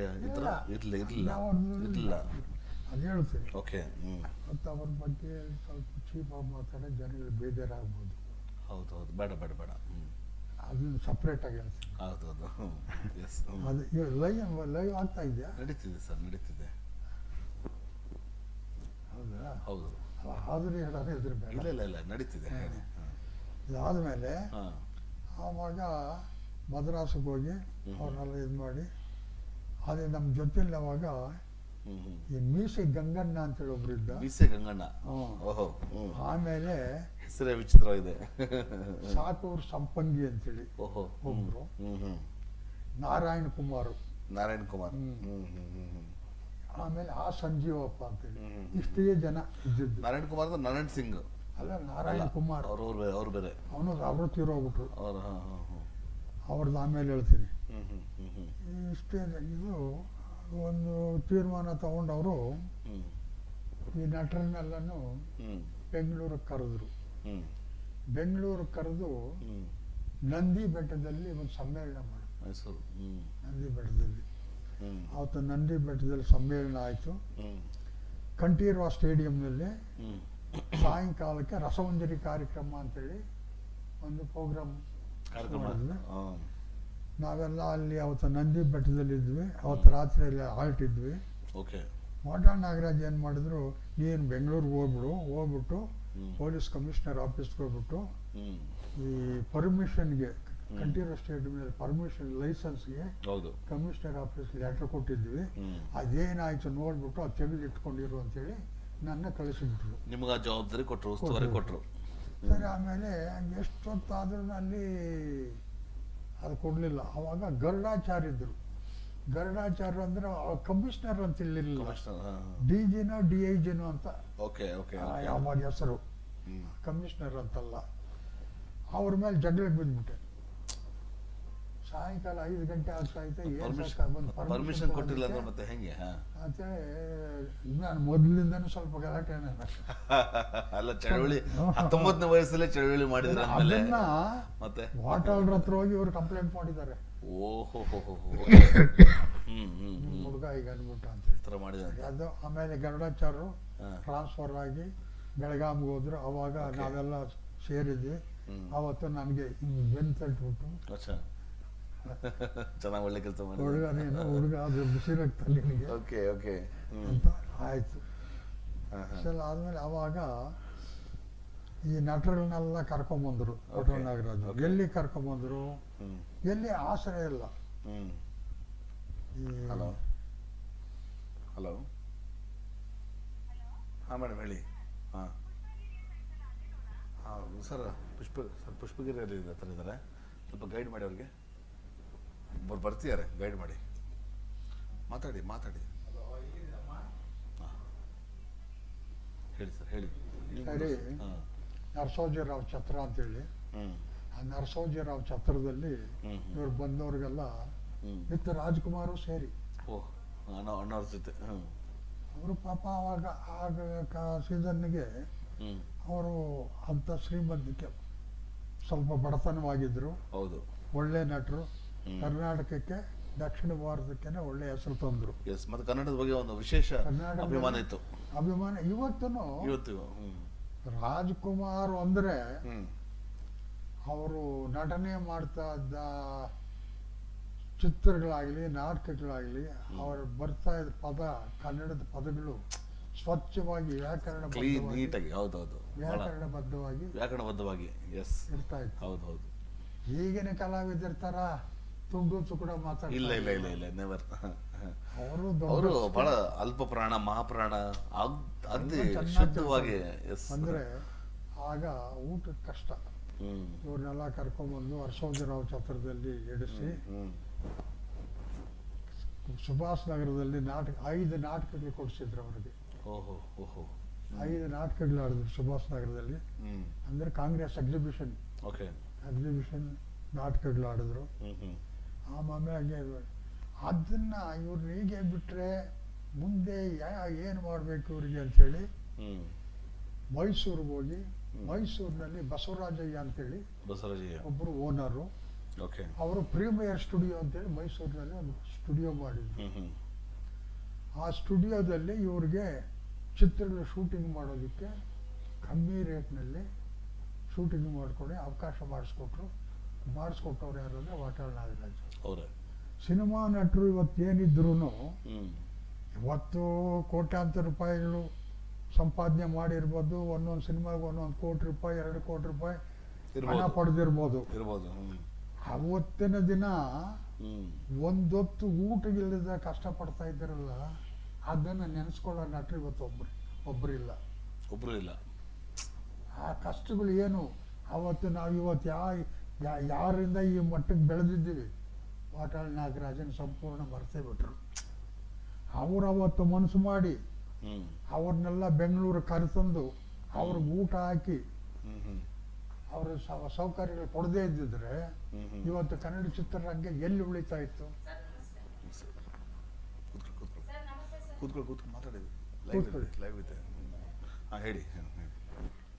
ಎಲ್ಲಿ ಉಳಿತಾ ಇತ್ತು? ಚಿತ್ರರಂಗ ಎಲ್ಲಿರ್ತಾ ಇತ್ತು?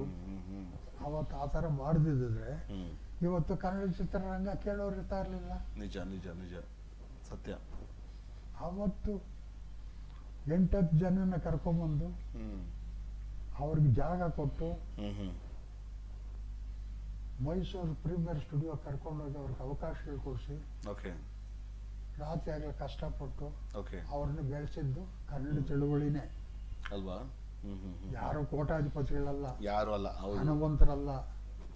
ಅವ್ರನ್ನ ಬೆಳೆಸಿದ್ದು, ಸಾಕಿದ್ದು, ಅವ್ರ ಊಟ ಕೊಟ್ಟಿದ್ದು ಕನ್ನಡ ಚಳುವಳಿಗಾರರ ಮುಖಾಂತರವೇ. ಅವತ್ತು ಕನ್ನಡ ಚಳುವಳಿ ಹೋರಾಟ ನಡೀದೇ ಇದ್ದಿದ್ರೆ ಇವತ್ತು ಕನ್ನಡ ಚಿತ್ರರಂಗ ಹೆಸರಿಗಿರ್ತಾ ಇರಲಿಲ್ಲ. ಕನ್ನಡ ಅನ್ನೋದು ಇರ್ತಿರ್ಲಿಲ್ಲ. ಇಲ್ಲ. ಹೌದು. ನಾನು ಬೆಂಗಳೂರು ಬಂದಷ್ಟರಲ್ಲೇ ನಾನು ಕನ್ನಡ ಮಾತಾಡಿದ್ರೆ ಬೇರೆಯವರು ತಮಿಳಿನಲ್ಲಿ ಮಾತಾಡೋರು, ಉತ್ತರ ಕೊಡೋರು ಬೇರೆ ತಮ್ಮ ಭಾಷೆಯಲ್ಲಿ. ಆ ತರ ಇದ್ದದ್ದು ಬೆಂಗಳೂರಿನ ಇವತ್ತು ಈ ಮಟ್ಟಕ್ಕೆ ಬೆಳೆದಿದೆ ಅಂದ್ರೆ ಇದು ಕನ್ನಡ ಚಳವಳಿ ಶ್ರಮ, ಕನ್ನಡಿಗರು ಶ್ರಮ, ಹೋರಾಟಗಾರರ ಬೆಂಬಲ. ಸೂಪರ್. ಇದು ಇವತ್ತು ಯಾರೋ ಮರಿತಕ್ಕಂಥದ್ದು. ಖಂಡಿತ ಹೌದು. ಇವತ್ತು ನಾನು ಅಷ್ಟು ಕಷ್ಟಪಟ್ಟಿದ್ದೇನೆ, ಅಷ್ಟು ಹೋರಾಟಗಳು ಮಾಡಿಸಿದ್ದೀನಿ, ನೊಂದಿದ್ದೀನಿ, ಬೆಂದಿದ್ದೀನಿ, ಎಲ್ಲ ಆಗಿದೆ. ಹೌದು. ಆದ್ರೆ ಇವತ್ತು ನಾನು ಯಾರ ಹತ್ರನೂ ಕೈ ಅಡ್ಡಿಲ್ಲ. ಚಾಚಿಲ್ಲ. ಯಾವನಾದ್ರೂ ಒಬ್ಬನು ಹೊತ್ತು ಕರ್ನಾಟಕದಲ್ಲಿ ನನ್ನ ಹತ್ರ 10 ರೂಪಾಯಿ ಅಚ್ಚಪ್ಪನವ್ರು ತಗೊಂಡಿದ್ದಾರೆ ಅಂತೇಳಿ ಹೇಳುವಂಥವ್ರು ಯಾರೂ ಇಲ್ಲ, ಸಾಧ್ಯನೇ ಇಲ್ಲ. ನನ್ನ ಕಂಡ್ರೆ ಗುರ್ತು ಪರಿಚಯ ಇರೋ ಇತ್ತೀಚೆಗೆ ನೆನ್ನೆ ಮೊನ್ನೆ ಬಂದಿರೋ ಚಳುವಳಿಗಾರ ಬಿಡ್ಬಿಡಿ, ಆ ಕಾಲದಲ್ಲಿ ನಮ್ಮ ಜೊತೆಯಲ್ಲಿ ಹೋರಾಟಗಳು ಮಾಡ್ಕೊಂಡ್ಬಂದಂಥ ಕನ್ನಡ ಚಳುವಳಿಗಾರರು, ಚಳುವಳಿ ಏನಾಯ್ತು ಯಾಕೆ ನಡೀತು ಅನ್ನೋರು ವಾಟಾಳ್ ನಾಗರಾಜ್ ಜೀಪ ಇಟ್ಕೊಂಡು ಬೆಳಗ್ಬೇಕು, ಸೂಪರ್, ಅವರ ಹೆಸರು ಹೇಳ್ಬೇಕು. ಖಂಡಿತ. ಇವತ್ತು ಮಾತಾಡ್ತಾರೆ, ದುಡ್ಡಿದೆ, ಬೇಕಾದಷ್ಟು ದುಡ್ಡಿದೆ. ಇವತ್ತು ಯಾರೋ ಒಬ್ಬ ನಟ ಯಾವುದು ಅರಬ್ ಕಂಟ್ರಿ ದುಬೈನಲ್ಲಿ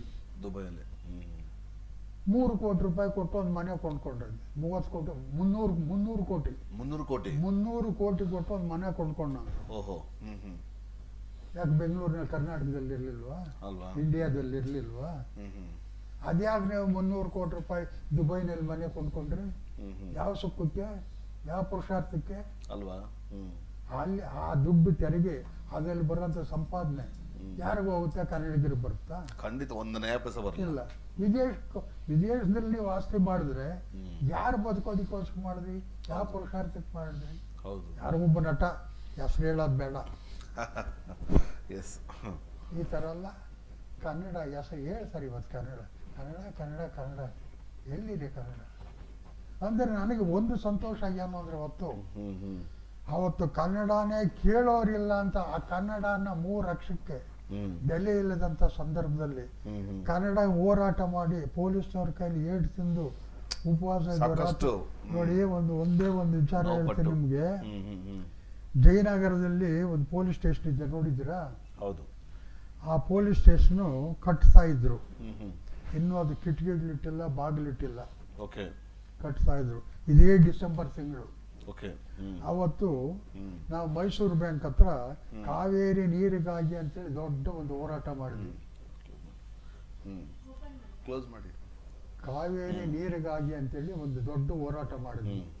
ಆ ಹೋರಾಟ ಮಾಡಿದ ಮೈಸೂರು ಬ್ಯಾಂಕ್ ಸರ್ಕಲ್ ನಲ್ಲಿ ಯಾರೋ ಒಬ್ಬನು ನಮ್ಮ ಕಡೆ ಇದ್ದವನು, ಒಬ್ಬನು ಶಿವರಾಮ್ ಅಂತೇಳಿ ಒಬ್ಬನು ಹುಡುಗನ ಹೆಸರು, ಅವನು ನಮ್ಮ ಚಳುವಳಿಯವನೇ. ಅವಾಗ ಈ ಪೊಲೀಸು ಈ ಪೊಲೀಸ್ ಕಡಿಮೆ, ರಿಸರ್ವ್ ಪೊಲೀಸೇ ಜಾಸ್ತಿ ಇದ್ದಿದ್ದವು. ಅವಾಗೆಲ್ಲ ಬರೀ ರಿಸರ್ವ್ ಪೊಲೀಸ್, ಎಲ್ಲ ವ್ಯಾನ್ ತುಂಬ್ಕೊಂಡ್ಬಿಡೋರು, ಎಲ್ಲರ ಕೈಯಲ್ಲಿ ಲಾಠಿ ಗನ್ನುಗಳು. ಏನೇನು ಗಲಾಟೆ ಆಯ್ತು ಅಂದ್ರೆ ಕಮಿಷನರ್ ಯಾರು ಅವನು ಅಧಿಕಾರಿ ಇರೋನು, ಅವನು ಚಾರ್ಜ್ ಅನ್ನೋನು. ಚಾರ್ಜ್ ಅಂದ ತಕ್ಷಣ ಆ ಬ್ಯಾನ್ ಬಾಗ್ಲು ಓಪನ್ ಆಗಿರೋದು. ಇವ್ನು ಪೊಲೀಸ್ನವ್ರು ಧನ ಕೊಡ್ದಂಗೆ ಕೊಡ್ದಾಕ್ಬಿಡೋರು. ಅವತ್ತು ಏನಾಯ್ತು ಅಂದ್ರೆ ನಾನು ಆ ಶಿವರಾಮನ್ ಇಬ್ರು ಮೈಸೂರು ಬ್ಯಾಂಕ್ ಇದರಲ್ಲಿ ಆಸ್ಪತ್ರೆ ಕಟ್ಟೆ ಇತ್ತಲ್ಲಿ, ಅಲ್ಲಿ ಒಂದು ಜಗತಿ ಕಲ್ಲಿತ್ತು, ಅದ್ರ ಮೇಲೆ ನಿಂತ್ಕೊಂಡು ಮಾತಾಡ್ತಾ ಇದ್ವಿ. ಅವನು ಶಿವರಾಮನ್ ಪೊಲೀಸ್ನವ್ರು ಏನೋ ಬೈದ್ಬಿಟ್ಟ. ಅವಾಗ ರಾತ್ರಿ ರಂಗನಾಥ್ ಆಮೇಲೆ ನಮ್ಮ ವಾಟಾಳ್ ನಾಗರಾಜು ಅವಾಗ ಅಲ್ಲಿ ಬರ್ತಾ ಇದ್ದಾರೆ. ಅವರು ಬರ್ತಾ ಇನ್ನೇನು ಬರ್ಬೇಕು ಅಷ್ಟೊತ್ತಿಗೆ ಅವ್ರು ಹಿಡಿದು ವ್ಯಾನ್ಗೆ ಹಾಕ್ಬಿಟ್ರು. ನಾನು ಒಬ್ಬನ ಸಿಗಾಕೊಂಡ್ಬಿಟ್ಟೆ ಅಲ್ಲಿ, ನೆಲಕ್ಕೆ ಬಿದ್ದೋದೆ. ದನ ಕೊಡ್ದಂಗೆ ಹೊಡೆದ್ರು ನನ್ನ ಪೊಲೀಸ್ನವರು. ಇದೆಲ್ಲ ಯಾರಿಗೋಸ್ಕರ ಮಾಡಿದ್ವಿ ನಾವು? ಇವತ್ತು ಕನ್ನಡ ಜನ ಯಾರು ಕೇಳ್ಕೊಳ್ತಾ ಇದ್ದಾರೆ? ಅದು ಇವತ್ತಿನ ಕನ್ನಡ ಚಳುವಳಿಗಾರರು ಯಾರು ನಮ್ಮ ಅಪ್ಪರಾಣಿಯಾಗೋ ಅವತ್ತಿನ ಚಳುವಳಿ ಕೇಳಿಲ್ಲ, ನೋಡಿಲ್ಲ. ಬಟ್ ಇದು ಕನ್ನಡ ಚಳುವಳಿ ಹೋರಾಟ ಇದು ಎಷ್ಟು ಮಟ್ಟಿಗೆ ಕಲಾವಿದರಿಗೆ ಸಹಾಯ ಆಗಿದೆ? ಕಲಾವಿದರಿಗೆ ಅಂದ್ರೆ ಅದನ್ನ ನೀವು ಹೇಳಕ್ಕಾಗಲ್ಲ. ಅದು ಎಷ್ಟು ಮಟ್ಟಿಗೆ ಎಂದೆಂದಿಗೂ ಅವರು ಮರೆಯಲಾರದಂತ ಒಂದು ಚಳುವಳಿ ಅದು ಅಲ್ವಾ? ಮದ್ರಾಸ್ ಸಿಟಿಯಲ್ಲಿ, ಮದ್ರಾಸ್ ಸಿಟಿಯ ಕೋಡಂಬಾಕ್ನಲ್ಲಿ ಯಾವುದೋ ಹಗಲು ಹೊತ್ತೆಲ್ಲಾನು ತಮಿಳು ಸಿನಿಮಾಗಳ ಶೂಟಿಂಗ್ ಮಾಡಿ ರಾತ್ರಿ ಹೊತ್ತು ವಿರಾಮ ಇರ್ತಾ ಇದ್ವು ಸ್ಟುಡಿಯೋಗಳು. ಆ ವಿರಾಮ ಇರೋಂಥ ಸ್ಟುಡಿಯೋಗಳಲ್ಲಿ ಅವ್ರು ಹಾಕಿದ್ದಂಥ ತಮಿಳು ಚಿತ್ರಗಳಿಗೆ ಹಾಕಿದ್ದಂಥ ಶೆಡ್ಗಳಲ್ಲಿ ಸೆಟ್ಟಿಂಗ್ಸ್ ನಲ್ಲಿ ಕನ್ನಡದವರು ಶೂಟಿಂಗ್ ಮಾಡೋರು. ಇವ್ರಿಗೆ ಶೂಟಿಂಗ್ ಸೆಟ್ಟಿಂಗ್ಸ್ ಹಾಕ್ಸ್ಕೊಳ್ಳೋದಕ್ಕೂ ದುಡ್ಡಿಲ್ಲ ಅವತ್ತು, ಅವತ್ತಿನ ದಿನ. ಪರಭಾಷಿಕರು ಹಾಕಿದ್ದ ಸೆಟ್ನಲ್ಲಿ ಇವರು ಶೂಟಿಂಗ್ ಮಾಡೋರು. ಆದ್ರೆ ಅವತ್ತು ನಟರಾಗಿದ್ದವ್ರು ಯಾರು? ಆರ್ ನಾಗೇಂದ್ರವು, BR ಪಂತುಲು, ನಾಗೇಂದ್ರ ಮಕ್ಕಳು, ಆಮೇಲೆ GV ಅಯ್ಯರು, ನರಸಿಂಹರಾವು ಕನ್ನಡದಲ್ಲಿ, ಬಾಲಕೃಷ್ಣ, ರಾಜ್ಕುಮಾರ್, ಬಾಲಕೃಷ್ಣ ಅವರು ಯಾವತ್ತು ಇದ್ರ ಜೊತೆ ಇದ್ರು. ನನ್ನ ಫೋಟೋಗಳಿದ್ದಾವೆ ನನ್ನ ಹತ್ರ. ಹೌದು ಹೌದು ಹೌದು. ಅವರೆಲ್ಲಾನು ನನ್ನ ಹತ್ರ ಫೋಟೋಗಳಿದ್ದಾವೆ. ಹ್ಮ್ ಇವರೆಲ್ಲಾನು ಹ್ಮ್ ಹ್ಮ್. ಮದ್ರಾಸ್ನಲ್ಲಿ ಕೋಡಂಬಾಕಂನಲ್ಲಿ ಇದ್ರು. Okay okay. ಆದರೆ ಪಾಪ ರಾಜ್ಕುಮಾರನು ಪಾಪ ಇವತ್ತು ದೇವ್ರು ಚೆನ್ನಾಗಿಟ್ಟಾನೆ, ಅವ್ರ ಕುಟುಂಬನ ಅವ್ರ ವಂಶಿಕರನ್ನ ಎಲ್ಲ ಚೆನ್ನಾಗಿಟ್ಟಿದ್ದಾನೆ. ಸಂತೋಷವಾಗಿರ್ಲಿ, ಚೆನ್ನಾಗಿ ಬದುಕಲಿ. ಹೌದು. ಆ ಕಾಲದಲ್ಲಿ ಬಹಳ ನೊಂದಿದ್ದಾನೆ, ಕಷ್ಟಪಟ್ಟಿದ್ದಾನೆ. ಹೌದು, ತುಂಬಾ ತುಂಬಾ ಕಷ್ಟಪಟ್ಟಿದ್ದಾರೆ. ಅವ್ರ ತಮ್ಮ ಒಬ್ರು. ಮತ್ತೆ ಗೋಕಾಕ್ ಚಳವಳಿ, ಹೌದು, ಅಲ್ಲಿ ಅದ್ರಲ್ಲ ಅದಂತೂ ಇವತ್ತು ಇತಿಹಾಸ ಆಗಿದೆ. ಗೋಕಾಕ್ ಚಳವಳಿ ನಡೆದಿದ್ದೇ ಒಂದು ರೀತಿ. ಹೌದು. ಅವತ್ತು ಕನ್ನಡ ಚಳವಳಿ ವಾಟಾಳ್ ನಾಗರಾಜ್ ಕೈಯಲ್ಲಿ ಇತ್ತು. ಹೌದು. ಕನ್ನಡ ಚಳವಳಿ ವಾಟಾಳ್ ನಾಗರಾಜ್ ಕೈಯಲ್ಲಿ ಇತ್ತು, ಅವ್ರ ನೇತೃತ್ವದಲ್ಲೇ ಇತ್ತು. ಹೌದು. ಆಗ ಗೋಕಾಕ್ ಚಳವಳಿ ನಡೆಯುವಂತ ಸಂದರ್ಭದಲ್ಲಿ ಗುಂಡೂರಾವ್ ಮುಖ್ಯಮಂತ್ರಿ ಆಗಿದ್ದ. ಅವರು ಚೀಫ್ ಮಿನಿಸ್ಟರ್ ಆಗಿದ್ರು. ಓಕೆ. ಗುಂಡೂರಾವ್ ಚೀಫ್ ಮಿನಿಸ್ಟರ್ ಆಗಿದ್ದ. ಆವಾಗ ಒಂದು ಹೋರಾಟ ನಡೀತೈತೆ. ಕನ್ನಡ ಸಿನಿಮಾ ಕನ್ನಡ ಭಾಷೆ ಇದ್ರ ಬಗ್ಗೆ ಆವಾಗ ಒಂದು ಆಯೋಗ ನೇಮಕ ಮಾಡ್ತಾರೆ. ಆಯೋಗನ ಗೋಕಾಕ್ ವಿನಾಯಕ್ ಕೃಷ್ಣ ಗೋಕಾಕ್ ಅಂತೇಳಿ ಅವ್ರ ಹೆಸರು. ಅವ್ರ ಹೆಸರು ಬಂದು ವಿನಾಯಕ ಕೃಷ್ಣ ಗೋಕಾಕ್ ಅಂತೇಳಿ. ಗೋಕಾಕ್ ಅನ್ನೋದು ಊರು. ಹೌದು, ಊರ ಹೆಸರು ಅದು. ಆ ಊರ ಹೆಸರಿನಲ್ಲಿ ಗೋಕಾಕ್ ಚಳವಳಿ ಆಗ್ಬಿಟ್ರು. ಅದಕ್ಕೆ ಅರ್ಥ ಯಾರಿಗೂ ಗೊತ್ತಿಲ್ಲ.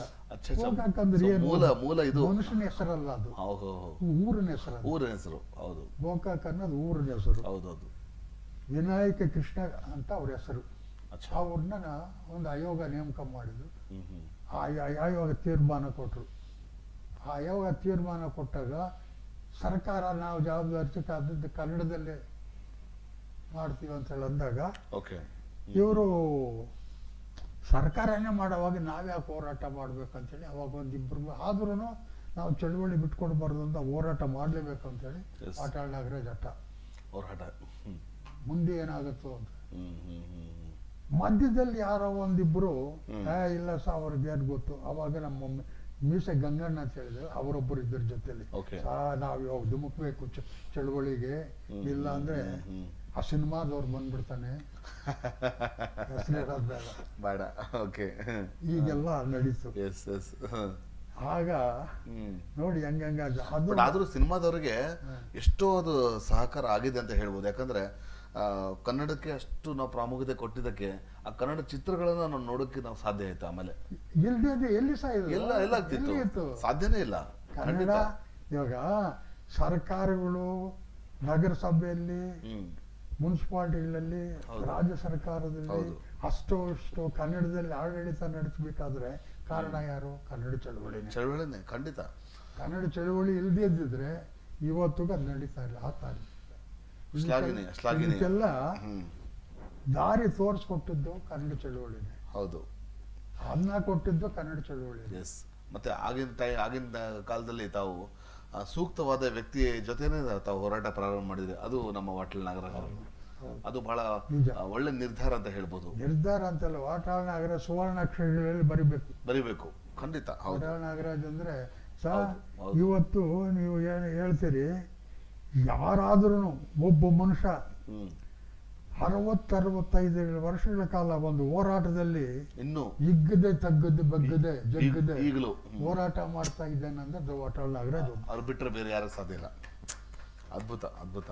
ಯಾರಾದ್ರೂ ಇಲ್ಲ ಎದ್ರು ಹೇಳಿ, ಆ ಅಧಿಕಾರಕ್ಕೆ ಎದ್ರೆ ಇಲ್ಲ ನಾವು ಬೇರೆಯವ್ರು ನಾವು ಮಾಡಿದ್ವಿ ಹೇಳಂತ ಅಧಿಕಾರಕ್ಕೆ ಯಾರು ಕನ್ನಡದ ಗಂಡು ಅಂತ ಹೇಳ್ಬೋದು.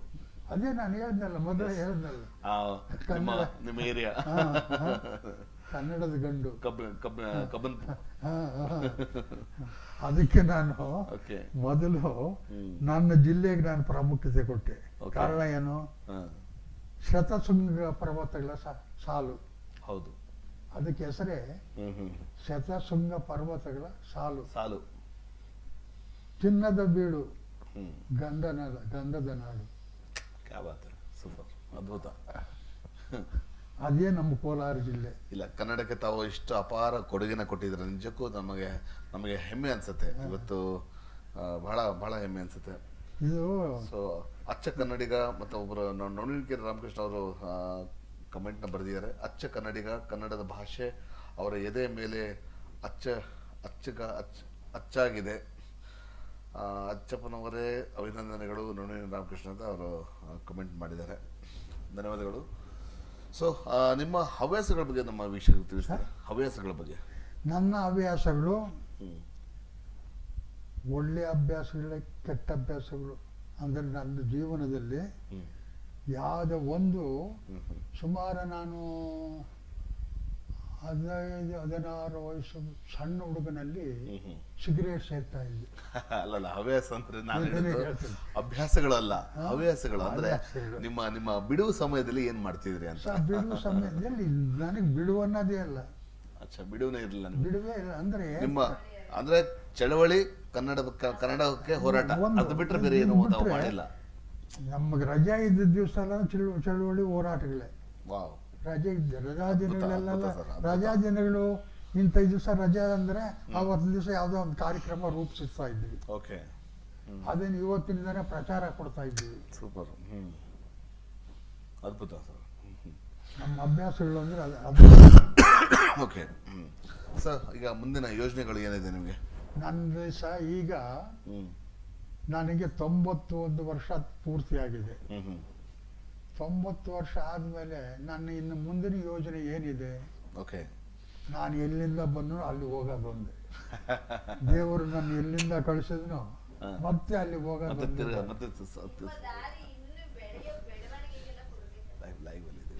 ಯಾರಿದ್ದಾರೆ? ಸೊ ತಮ್ಮ ಈಗ ಬಾವುಟ ಬಗ್ಗೆ ಏನು ಹೇಳಕ್ ಇಷ್ಟಪಡ್ತೀರಾ? ಮಾರಮೂರ್ತಿಯವರು ಅದನ್ನ ಸೃಷ್ಟಿ ಮಾಡಿದ್ರು. ಬಾವುಟದ್ದು ಹೇಳಿದ್ನಲ್ಲ, ಈಗ ನಾವು ಅದು ಹೇಗೆ ಬಂತದ್ದು? ಕೆಂಪು ಮತ್ತೆ ಹಳದಿ ಅದು ಹೇಳ್ತೇನೆ, ಅದ್ರ ಬಗ್ಗೆ ನಮಗೆ ತಿಳ್ಕೋಬೇಕು. ಈಗ ನಾನು ಮೊದಲು ನಮ್ಮ ಸಂಘಕ್ಕಾಗಿ ಒಂದು ಸೈಕಲ್ ಮೆರವಣಿಗೆಗೋಸ್ಕರ ನಾವು ಬಿಳೆ ಬಟ್ಟೆಯಲ್ಲಿ ಕರ್ನಾಟಕ ಭೂಪಟ ಹಾಕಿ ಪ್ರಗತಿಯ 7 ಪೈರು ಅದನ್ನ ಭೂಪಟದಲ್ಲಿ ನಕ್ಷೆಯಾಗಿ ಮಾಡಿ ಬಾವುಟ ಮಾಡಿದ್ವಿ.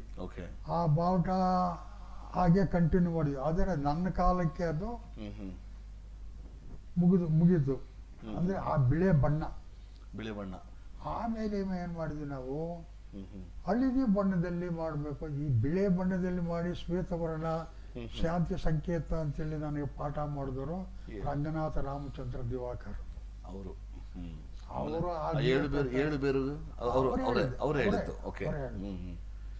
ಇದು ಹಳದಿ ಕಲರ್ ಬಾವುಟ ಯಾವಾಗ ಹಳದಿ ಕಲರ್ ಬಾವುಟನ ನಾನು ಹೇಳಿದ ಬಿಳಿ ಬಣ್ಣದ ಬಾವುಟ ಯಾವತ್ತು ನಾನು ಮಾಡಿದ್ದೆ, ಅದೇ ಇದನ್ನ ಹಳದಿ ಬಟ್ಟೆಯಲ್ಲಿ ಮಾಡಿದ್ರು. ಹಳದಿ ಬಟ್ಟೆಯಲ್ಲಿ ಮಾಡಿದ್ರು. ಅದು ಯಾವಾಗ ಮಾಡಿದ್ರು ಅಂದ್ರೆ 64 ಅಲ್ಲಿ. ಹಳದಿ ಬಟ್ಟೆಯಲ್ಲಿ ಅದರಲ್ಲಿ ನಕ್ಷೆ ಇರಲಿಲ್ಲ, ಬರೀ ಬಟ್ಟೆ ಕಲರ್. ಆಮೇಲೆ ಅದನ್ನ ನಾನೇ ಹೇಳಿ ಬಾಟಾಳ್ ನಾಗರಾಜನ ಸರ್ ಈ ಥರ ಇತ್ತು ಅಂತೇಳಿ ನಾವು ಮಾತಾಡ್ಕೊಂಡು ಅದರಲ್ಲಿ ಮಧ್ಯದಲ್ಲಿ ಕರ್ನಾಟಕದ ಭೂಪಟ ಹಾಕಿ ಸುತ್ತಲೂ ಕೆಂಪು ಶತ್ರುಗಳ ಒಳಗಡೆ ಬರ್ಕೋದಂಗೆ. ಕೆಂಪು ಸಂಕೇತ ಏನು ಅಂದ್ರೆ ಶತ್ರುಗಳು ಒಳಬರದಂಗೆ, ಅದು ಗಡಿ ತಡೆ, ಬಾರ್ಡರ್. ಹೌದು, ನಮ್ಮ ದೇಶಕ್ಕೆ ಬೇರೆ ದೇಶದವರು ನುಗ್ಗಬಾರದು ಅನ್ನೋ ಸಂಕೇತ ಅದು ಕೆಂಪು. ಸೂಪರ್. ಅದ್ಭುತ. ಇದು ಅದಕ್ಕೆ ನಾವು ಕೆಂಪನ ಮೇಲಿಡ್ತೀವಿ, ಅದಕ್ಕೆ ಗಡಿ ಅದು ಅದೇ ಹೇಳ್ತೇನೆ ಕಾರಣ ಇದೇನಾಯ್ತು, ಆ ಬಾವುಟ ಆದ್ಮೇಲೆ ಈ ಮಧ್ಯದಲ್ಲಿ ಕೆಲವರು ರಾಮಮೂರ್ತಿನೂ ಅದರಲ್ಲಿ ಪ್ರಾರಂಭ ಮಾಡಿದ್ರು. ರಾಮಮೂರ್ತಿ, ಬೆನೆ ಈಶ್ವರಪ್ಪ, ನಾಗೇಶು, ಇನ್ನು ಆಮೇಲೆ ಇನ್ನೊಬ್ರು ಯಾರೋ ವಿಲ್ಸನ್ ಗಾರ್ಡನ್ ಅಲ್ಲಿ ಇದ್ದಾರೆ, ಯುವಕ ಸಂಘ ಅಂತೇಳಿ. ಇದು ಕೆಂಪು ಮತ್ತೆ ಹಳದಿ ಅಂದ್ರೆ ಅದು ಕಾಂಬಿನೇಷನ್. ಇದು ಯಾಕೆ ಅಂದ್ರೆ ಇದಕ್ಕೆ ಯಾವ್ದು ಚರಿತ್ರೆ ಇದಿಲ್ಲ, ಇತಿಹಾಸ ಇಲ್ಲ. ಅರ್ಶಿಣ ಕುಂಕುಮ ಮಾತ್ರ. ಅರ್ಶಿಣವಲ್ಲ, ಕುಂಕುಮವೂ ಅಲ್ಲ.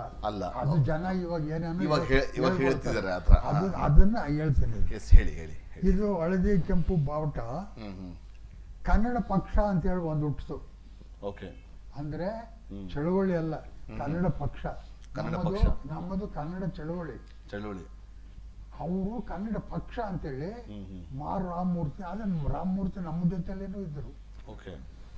ಆಮೇಲೆ ಅದು ಕನ್ನಡ ಪಕ್ಷ ಅಂತೇಳಿ ಬೆನೆ ಈಶ್ವರಪ್ಪ ಇವರೆಲ್ಲ ಸೇರಿಕೊಂಡು ಕನ್ನಡ ಪಕ್ಷ ಅಂತೇಳಿ, ಇನ್ನೊಬ್ರು ರಾಮದಾಸ್ ಅಂತೇಳಿದ್ರು, ಇವರೆಲ್ಲ ಸೇರಿ ಕನ್ನಡ ಪಕ್ಷ ಅಂತೇಳಿ ಮಾಡಿದ್ರು. ಅದು ಕನ್ನಡ ಪಕ್ಷನ ಹೆಂಗೆ ಮಾಡಬೇಕು ಏನು ಮಾಡ್ಬೇಕಂದ್ರೆ ಯಾರಿಗೂ ಅರಿವಿಲ್ಲ ಅದು. ಇವತ್ತೇನೇನೋ ಹೇಳ್ತಾರೆ, ಒಬ್ಬೊಬ್ರು ಒಂದೊಂದು ಥರ. ಕೆಂಪು ಹಳದಿ ಅದೊಂದು ಪೀಸು ಇದೊಂದು ಪೀಸು 2 ಪೀಸು ಜಾಯಿನ್ ಮಾಡ್ಬಿಟ್ಟು ಒಂದು ಬಾವುಟ ಅಂತೇಳಿ, ಅದಕ್ಕೆ ಅರ್ಥವಿಲ್ಲ. ಇದು ಏನು ಅಂತ ಹೇಳಿದ್ ಮಾಡಿದಾಗ ತಮಿಳ್ನಾಡು ಪೆರಿಯಾರ್ ರಾಮಸ್ವಾಮಿ ಅವರು ಒಂದು ತಮಿಳಗ ಸಂಘ, ತಮಿಳ್ ಮುನ್ನೆತ್ತರ ಕಳಗಂ ಅಂತೇಳಿ ಅವರದೊಂದು ಪಾರ್ಟಿ ಮಾಡಿದ್ರು. ಆ ಪಾರ್ಟಿ ಬಾವುಟ ಕೆಂಪು ಕಪ್ಪು, ಕಪ್ಪು ಕೆಂಪು, ಅದರಲ್ಲೇನು ಯಾವುದು ಸಿಂಬಲ್ ಇಲ್ಲ, ಬರೀ 2 ಪೀಸು ಜಾಯಿನ್ ಮಾಡಿಬಿಟ್ಟು ಅದೊಂದು DMK ಬಾವುಟ ಅಂತೇಳಿ ಮಾಡಿಬಿಟ್ರು. ಅದನ್ನೇ ನಾವು ಕಾಪಿ ಹೊಡೆದ್ಬಿಟ್ಟು ಕನ್ನಡದವ್ರು ಕರ್ನಾಟಕದಲ್ಲಿ ಹಳದಿ ಕೆಂಪು ಬಾವುಟ ಅಂತೇಳಿ ಮಾಡಿಕೊಟ್ರು. ಅದು ಕನ್ನಡ ಪಕ್ಷಕ್ಕೆ ಅಂತ ಅಂದ್ರೆ ಅದು ಇತ್ತೀಚೆಗೆ ಈ ಗೋಕಾಕ್ ಚಳುವಳಿ ಸಂದರ್ಭ ಬಂದಾಗ ಅದು ಇತಿಹಾಸ ಚರಿತ್ರೆ ಭೂಗೋಳ ಯಾರಿಗೂ ಗೊತ್ತಿಲ್ಲ. ಯಾರಾದರೂ ನಮ್ಮವ್ರ ಚರಿತ್ರೆ ಓದಿ ಭೂಗೋಳ ಗೊತ್ತಿದ್ರೆ ಅಲ್ಲ, ಯಾರು ಚರಿತ್ರೆನೂ ಓದಿಲ್ಲ ಭೂಗೋಳನೂ ಗೊತ್ತಿಲ್ಲ. ಇವರು ಒಂದು ಬಾವುಟ ಅಂತೇಳಿ ಮಾಡಿಬಿಟ್ರು. ಆ ಬಾವುಟ ಅಂತೇಳಿ ಮಾಡಿಬಿಟ್ಟು 2 ಪೀಸ್ ಜಾಯಿಂಟ್ ಮಾಡಿಬಿಟ್ರು ಬಾವುಟ ಅಂತೇಳಿ ಹೇಳಿ. ಅದೇ ಥರನೇ ಇವರು ಮಾಡಿ ಅದು ನಕ್ಷೆನಾದರೂ ಕೊಡ್ಬೇಕು. ತಮಿಳು ಬಾವುಟ ಹೆಂಗಿತ್ತು DMK ಬಾವುಟ, ಅದೇ ಥರ ಕನ್ನಡ ಬಾವುಟ ಅಂತೇಳಿ ಕನ್ನಡ ಪಕ್ಷದ ಬಾವುಟ ಅಂತೇಳಿ ಮಾಡಿ ಅದೇ ಇತಿಹಾಸ ಆಗಿದ್ದು ಅಷ್ಟೇ. ಚಳವಳಿನೇ ಬೇರೆ, ಬಟ್ ಇವತ್ತಿಗೂ ನೋಡಿ ಅದು ಕನ್ನಡ ಚಳವಳಿ ಹಳದಿ ಬಾವುಟ ಕರ್ನಾಟಕ ಭೂಪಟ ಇರೋಂಥದ್ದು ಅಲ್ವಾ. ಅದೇ ಬಾವುಟನ ನವೆಂಬರ್ 1ನೇ ತಾರೀಕು ಕರ್ನಾಟಕ ರಾಜ್ಯೋತ್ಸವ ದಿನ ಮೈಸೂರು ಬ್ಯಾಂಕ್ ಸರ್ಕಲ್ ನಲ್ಲಿ ನೃಪತುಂಗ ಮಂಟಪದಲ್ಲಿ ದ್ವಾರದಲ್ಲಿ ಅದೇ ಬಾವುಟನೇ ಧ್ವಜಾರೋಹಣ ಮಾಡ್ತಾ ಇರೋದು. ಅದು ನಾನೇ ಮಾಡೋದು. ಅದಕ್ಕೂ ಬಂದ್ರು, ಏನು ಹಳದಿ ಕೆಂಪು ಬಾಟ ಊರೆಲ್ಲರೂ ಆಗ್ತಾ ಇದೆ, ನೀವ್ ಯಾಕೆ ಇದಾಗ್ತದೆ, ನೀನ್ ಯಾರು ಕೇಳೋದಕ್ಕೆ? ಮಾಡಿದ್ದೆ ನೀವು. ಈ ಬಾವುಟ ನಮ್ಮದು, ಹೌದು, ಕನ್ನಡಿಗರ ಬಾವುಟ, ಕರ್ನಾಟಕದ ಬಾವುಟ. ಕೇಳಕ್ ಅಧಿಕಾರ ಇಲ್ಲ. ಯಾವ್ದು ಬೇಕಾದ್ರೂ ಮಾಡ್ಕೊಂಡ್ರೆ ನಾವೇನ್ ಬೇಡ ಅಂತ ಹೇಳಿ. ಹೌದು ಇದು ಸಮಾಧಾನವಾಗಿ ಇದು. ಆ ಬಾವುಟನೂ ನಂದೇ, ಅದು ನಂದೇ, ಇದು ನಂದೇ. ಆಮೇಲೆ ಈ ಕನ್ನಡ ಪಕ್ಷದ ಬಾವುಟ ಮಾಡಿದಾಗ ರಾಮಮೂರ್ತಿ ಅವರು ಬನ್ನಿ ನಾವು ಎಲ್ಲ ಬಾವುಟ ಧ್ವಜಾರೋಹಣ ಮಾಡೋಣ, ಇನಾಗ್ರೇಷನ್ ಮಾಡೋಣ. ಬಟ್ ಅದಕ್ಕೂ ನಾನು ಹೋಗಿದ್ದೆ. ಇದು ನವೆಂಬರ್ 1 ಅಂತಾನೆ ಯಾಕೆ ಬಂತು? ಏನು ರಾಜ್ಯೋತ್ಸವ? ಇದನ್ನ ಒಳ್ಳೆ ಪ್ರಶ್ನೆ. ಇದನ್ನ ಚಾಮರಾಜನಗರದಲ್ಲಿ ಒಬ್ರು ಯಾಕೆ ಕನ್ನಡ ರಾಜ್ಯೋತ್ಸವ ನವೆಂಬರ್ 1ನೇ ತಾರೀಕಿಗೆ ಯಾಕೆ ಮಾಡೋದು ಅಂತೇಳಿ ಒಬ್ರು ಕೇಳಿದ್ರು. ಅದಕ್ಕೆ ನಾವು ಮಾತಾಡಿನಾಗರಾಜ್ ಹೇಳಿದ್ರು, 100 ಜನ ಸಾಹಿತಿಗಳು ಒಂದೇ ದಿವಸ ಸತ್ತೋಗ್ಬಿಟ್ರು. ಅದಕ್ಕೋಸ್ಕರ ಅಂದ್ರೆ ನಾವ್ ಹೇಳಿ ತಮಾಷೆಗೆ ಆತರ ಆಯ್ತು. ಅವ್ರಿಗೇನು ಗೊತ್ತಿಲ್ವಲ್ಲ, ಹಿಂಗ್ ಕೇಳ್ತಾವನೆಲ್ಲ ಬಂದು ಅವತ್ತು ತಮಾಷೆ ಮಾತಾಡಿದ್ವಿ. ಅದು ಏಕೀಕರಣ ಆಗಿದ್ದು ನವೆಂಬರ್ 1ನೇ ತಾರೀಕು 56ನೇ ಇಸ್ವಿ, 1956 ಏಕೀಕರಣ ಅರ್ಧ ಹಂಚುವಾಗಿದ್ದಂತ ಭೂ ಪ್ರದೇಶಗಳೆಲ್ಲ ಒಂದುಗೂಡಿಸಿ ಇದಕ್ಕೊಂದು ವಿಶಾಲವಾದ ಒಂದು ಹೆಸರಿಡಬೇಕು ಅಂತೇಳಿ ಆವತ್ತು ನವೆಂಬರ್ 1ನೇ ತಾರೀಕು ಕರ್ನಾಟಕ ಅಂತೇಳಿ ನಾಮಕರಣ ಮಾಡಿ ರಾಜ್ಯೋತ್ಸವ ಮಾಡೋದು ಪ್ರಾರಂಭ ಮಾಡಿದ್ವಿ. ಆ ರಾಜ್ಯೋತ್ಸವನ 1 ವರ್ಷ 2 ವರ್ಷನೋ ಯಾನಾಕೃಷ್ಣರಾವ್ ಜೊತೆಯಲ್ಲಿರೋರೆಲ್ಲನು ಸುಭಾಷ್ ನಗರ, ಇವತ್ತು ಬಸ್ ಸ್ಟ್ಯಾಂಡ್ ಇದೆಯಲ್ಲ, ಅದು ಖಾಲಿ ಜಾಗ ಇತ್ತು. ಆ ಜಾಗದಲ್ಲಿ ನೃಪತುಂಗ, ಅದು ಅಲ್ಲ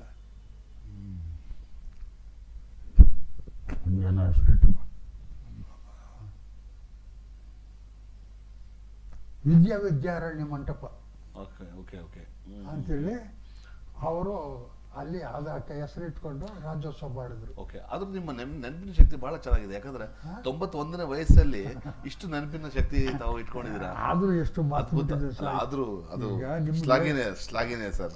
ನಿಮ್ಗೆ ಹೇಳ್ಬೇಕಾಗಿರೋಂಥವು ಇನ್ನೂ ಬೇಕಾದ ವಿಷಯಗಳು ಸಾಕಷ್ಟಿದೆ.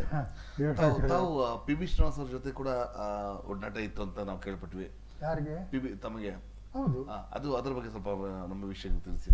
ಪಿ ಬಿ ಶ್ರೀನಿವಾಸ್ ಅವರು ಹ್ಮ್ ನಮ್ಮ ರಾಜ್ಯೋತ್ಸವಕ್ಕೆ ನವೆಂಬರ್ 1ನೇ ತಾರೀಕು ಓಕೆ ಏನೇ ಇದ್ರು ಎಲ್ಲೇ ಇದ್ರು ನವೆಂಬರ್ 1ನೇ ತಾರೀಕು ಬಂದು ರಾತ್ರಿ ಅವತ್ತು ಮೊದಲನೇ ದಿನ Okay. ರಾಜ್ಯೋತ್ಸವ ಕನ್ನಡದ ಗೀತೆಗಳನ್ನ ಹ್ಮ್ ಹ್ಮ್ ಸಂಪೂರ್ಣ ಇಡೀ ರಾತ್ರಿ ಎಲ್ಲ ಆಡ್ತಾ ಇದ್ದಾರೆ ಪಿ ಬಿ ಶ್ರೀನಿವಾಸ್ ಅವರು. ಅವ್ರಿಗೆ ನಾನು ಇವತ್ತು ಕೈ ಯಾವ ಮುಗಿತಾ ಇದ್ದೀನಿ. ಬಾತೆ ಸರ್. ಅದ್ಭುತ. ಅವರು ಮದ್ರಾಸಿನಿಂದ ಹ್ಮ್ ಹ್ಮ್ ಹ್ಮ್ ಬಂದು ಹ್ಮ್ ಅವ್ರನ್ನ ಬೆಂಗಳೂರಿಗೆ ಕರ್ಕೊಂಡ್ಬಂದು ಹ್ಮ್ ವುಡ್ಲ್ಯಾಂಡ್ ಹೋಟೆಲ್ನಲ್ಲಿ ಅವ್ರಿಗೆ ರೂಮ್ ಮಾಡಿ ರೂಮ್ನಲ್ಲಿ ಇರಿಸಿ Okay. ನಾನೇ ಹೋಗಿ ಕರ್ಕೊಂಡು ಅವ್ರನ್ನ ಬಂದು ರಾಜ್ಯೋತ್ಸವ ಪೆಂಡಾಲ್ನಲ್ಲಿ ಅಚ್ಚಾ.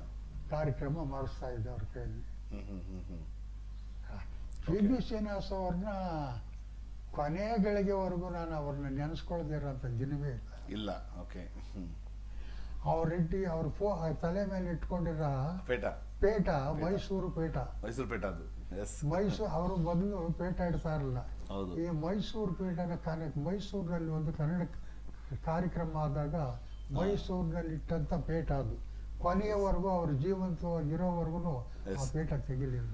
ಎಸ್. ಯಾಕಂದ್ರೆ ನನಗೆ ಅದು ಪರ್ಟಿಕ್ಯುಲರ್ ಆ ಪೇಟ ಇರುವಂತ ಚಿತ್ರ ನಾನು ಹುಡುಕಿ ಅದನ್ನ ನಾನು ಇಲ್ಲಿ ನಮ್ಮ ಸ್ಟುಡಿಯೋದಲ್ಲಿ ಹಾಕಿರೋದು. ಒಳ್ಳೇದು ಮಾಡಿದ್ರಿ. ಎಸ್. ಯಾಕೆಂದ್ರೆ ಇದನ್ನ ನಾನು ಯಾಕೆ ಮತ್ತೆ ಹೇಳ್ತೀನಿ ಅವರ ಅಂದ್ರೆ- ಉಂಗ್ರದಲ್ಲಿ ಕೂಡ ಪಿ ಬಿ ಎಸ್ ಅಂತ ಇದೆ. ಇದನ್ನ ನಾನು ಯಾಕೆ ಅದನ್ನು ಕೂಡ ಹೇಳ್ತೀನಿ ಅವ್ರಿಗೆ ಅಂದ್ರೆ gift ಬಂದಿದೆ. ನಮ್ಮ ಪೀಳಿಗೆ ಹ್ಮ್ ಎಲ್ಲ ಇವಾಗ 90% ಹ್ಮ್ ಎಲ್ಲ ಮೇಲಕ್ಕೆ ಹೋಗ್ಬಿಟ್ಟವ್ರೆ. ಹೌದೌದು ಹೌದು. ಇನ್ನೊಂದು 10% 15% ಇರ್ಬೋದು. ಇದ್ದಾರೆ ಅಷ್ಟೇ. ಹ್ಮ್ ಆ ಈಗಿರಂತ ಕಿರಿಯರಿಗೆ ಹ್ಮ್. ನಮಗಿನ್ನ ಚಿಕ್ಕ ವಯಸ್ಸಿನವರಿಗೆ ಹ್ಮ್ ಹ್ಮ್ ಇವೆಲ್ಲ ಏನು ಗೊತ್ತಿಲ್ಲ. ಓಕೆ. ಯಾರೋ ನಮ್ಮಂಥವ್ರು ನಿಮ್ಮಂಥವ್ರು ಹ್ಮ್ ಕನ್ನಡ ಅಂದ್ರೆ ಹೀಗೆ ಇಂತಿಂಥವರಿದ್ರು ಹೀಗೀಗ ಹೋರಾಟಗಳು ನಡೀತು ಸರಳ ಚಳುವಳಿ Okay.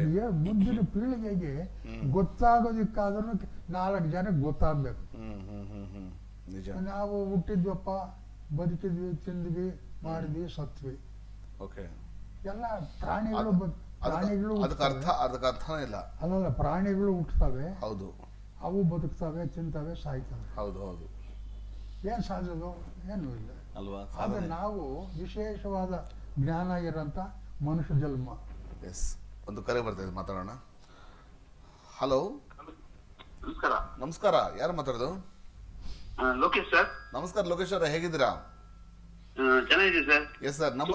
ನಮ್ಮೊಂದಿಗೆ ಇವತ್ತು ಬಹಳ ತುಂಬಾ ಹಿರಿಯ ಚಳವಳಿ, ಹೌದು, ಕನ್ನಡ ಚಳವಳಿಯಲ್ಲಿ ಇರುವಂತಹ ಒಂದು ವ್ಯಕ್ತಿ 91ನೇ ವಯಸ್ಸಿನಲ್ಲಿ ಕೂಡ ಇವನು ಅಷ್ಟು ಅದ್ಭುತವಾಗಿ ಅವರು ಮಾತುಗಳು ಕೇಳ್ತಾ ಇನ್ನೂ ಕೇಳ್ಬೇಕು ಅನ್ಸುತ್ತೆ. ಅಷ್ಟು ಚೆನ್ನಾಗಿದೆ. ಮೈ ರೋಮಾಂಚನ.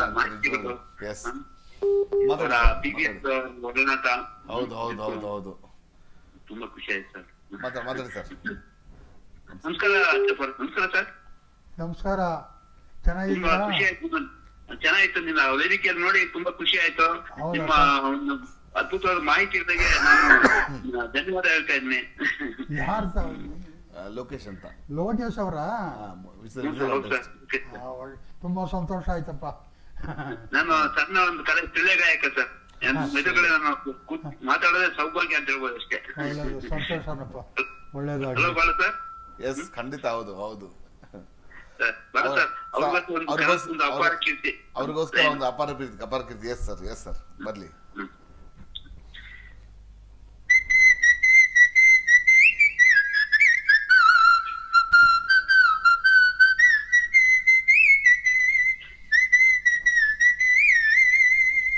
ಅವನಿಗೆ ತೋರಿಸಿದ್ನಲ್ಲ ಫೋಟೋ, ಸುದರ್ಶನ್ ಅವರ ಹೌದಾ? ಓ ಹೌದು ಹೌದು ಹೌದು ಹೌದು.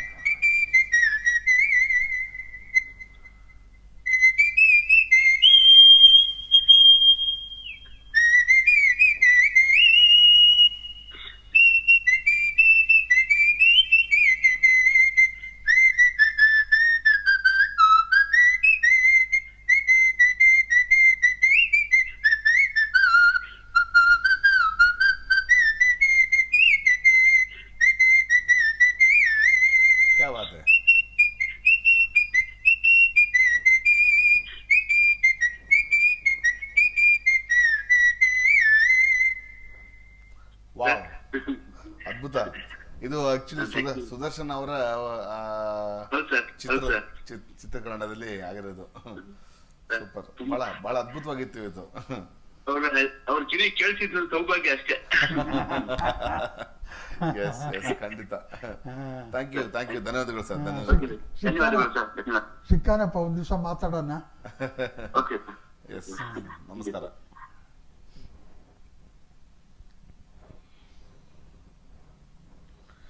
ಎಸ್ ಸರ್, ಹೇಳಿ, ಮುಂದುವರಿಸಿ. ಸೊ ಬಾವುಟದ ಕತೆ ಆ ಥರ ಇತ್ತು. ಹೌದು ಸರ್. ಎಸ್ ಎಸ್, ಬಹಳ ಬಹಳ ಅದ್ಭುತವಾಗಿ ಇತ್ತು. ಸೊ ಮುಂದಿನ ಯೋಜನೆಗಳು ಏನೇನು ಮಾಡ್ಬೇಕಂತ ಪ್ಲಾನ್ ಮಾಡಿದ್ದೀರಾ? ಮುಂದಿನ ಯೋಜನೆಗಳು ಈಗ ನನಗೆ ಎಲ್ಲ ಜೀವನದೆಲ್ಲ ಸೋತು ಬಿಟ್ಟಿದ್ದೀನಿ.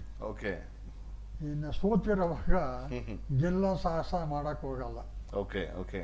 ಸಾಧ್ಯವೂ ಆಗೋಲ್ಲ. ಆಗಲ್ಲ. ಓಕೆ.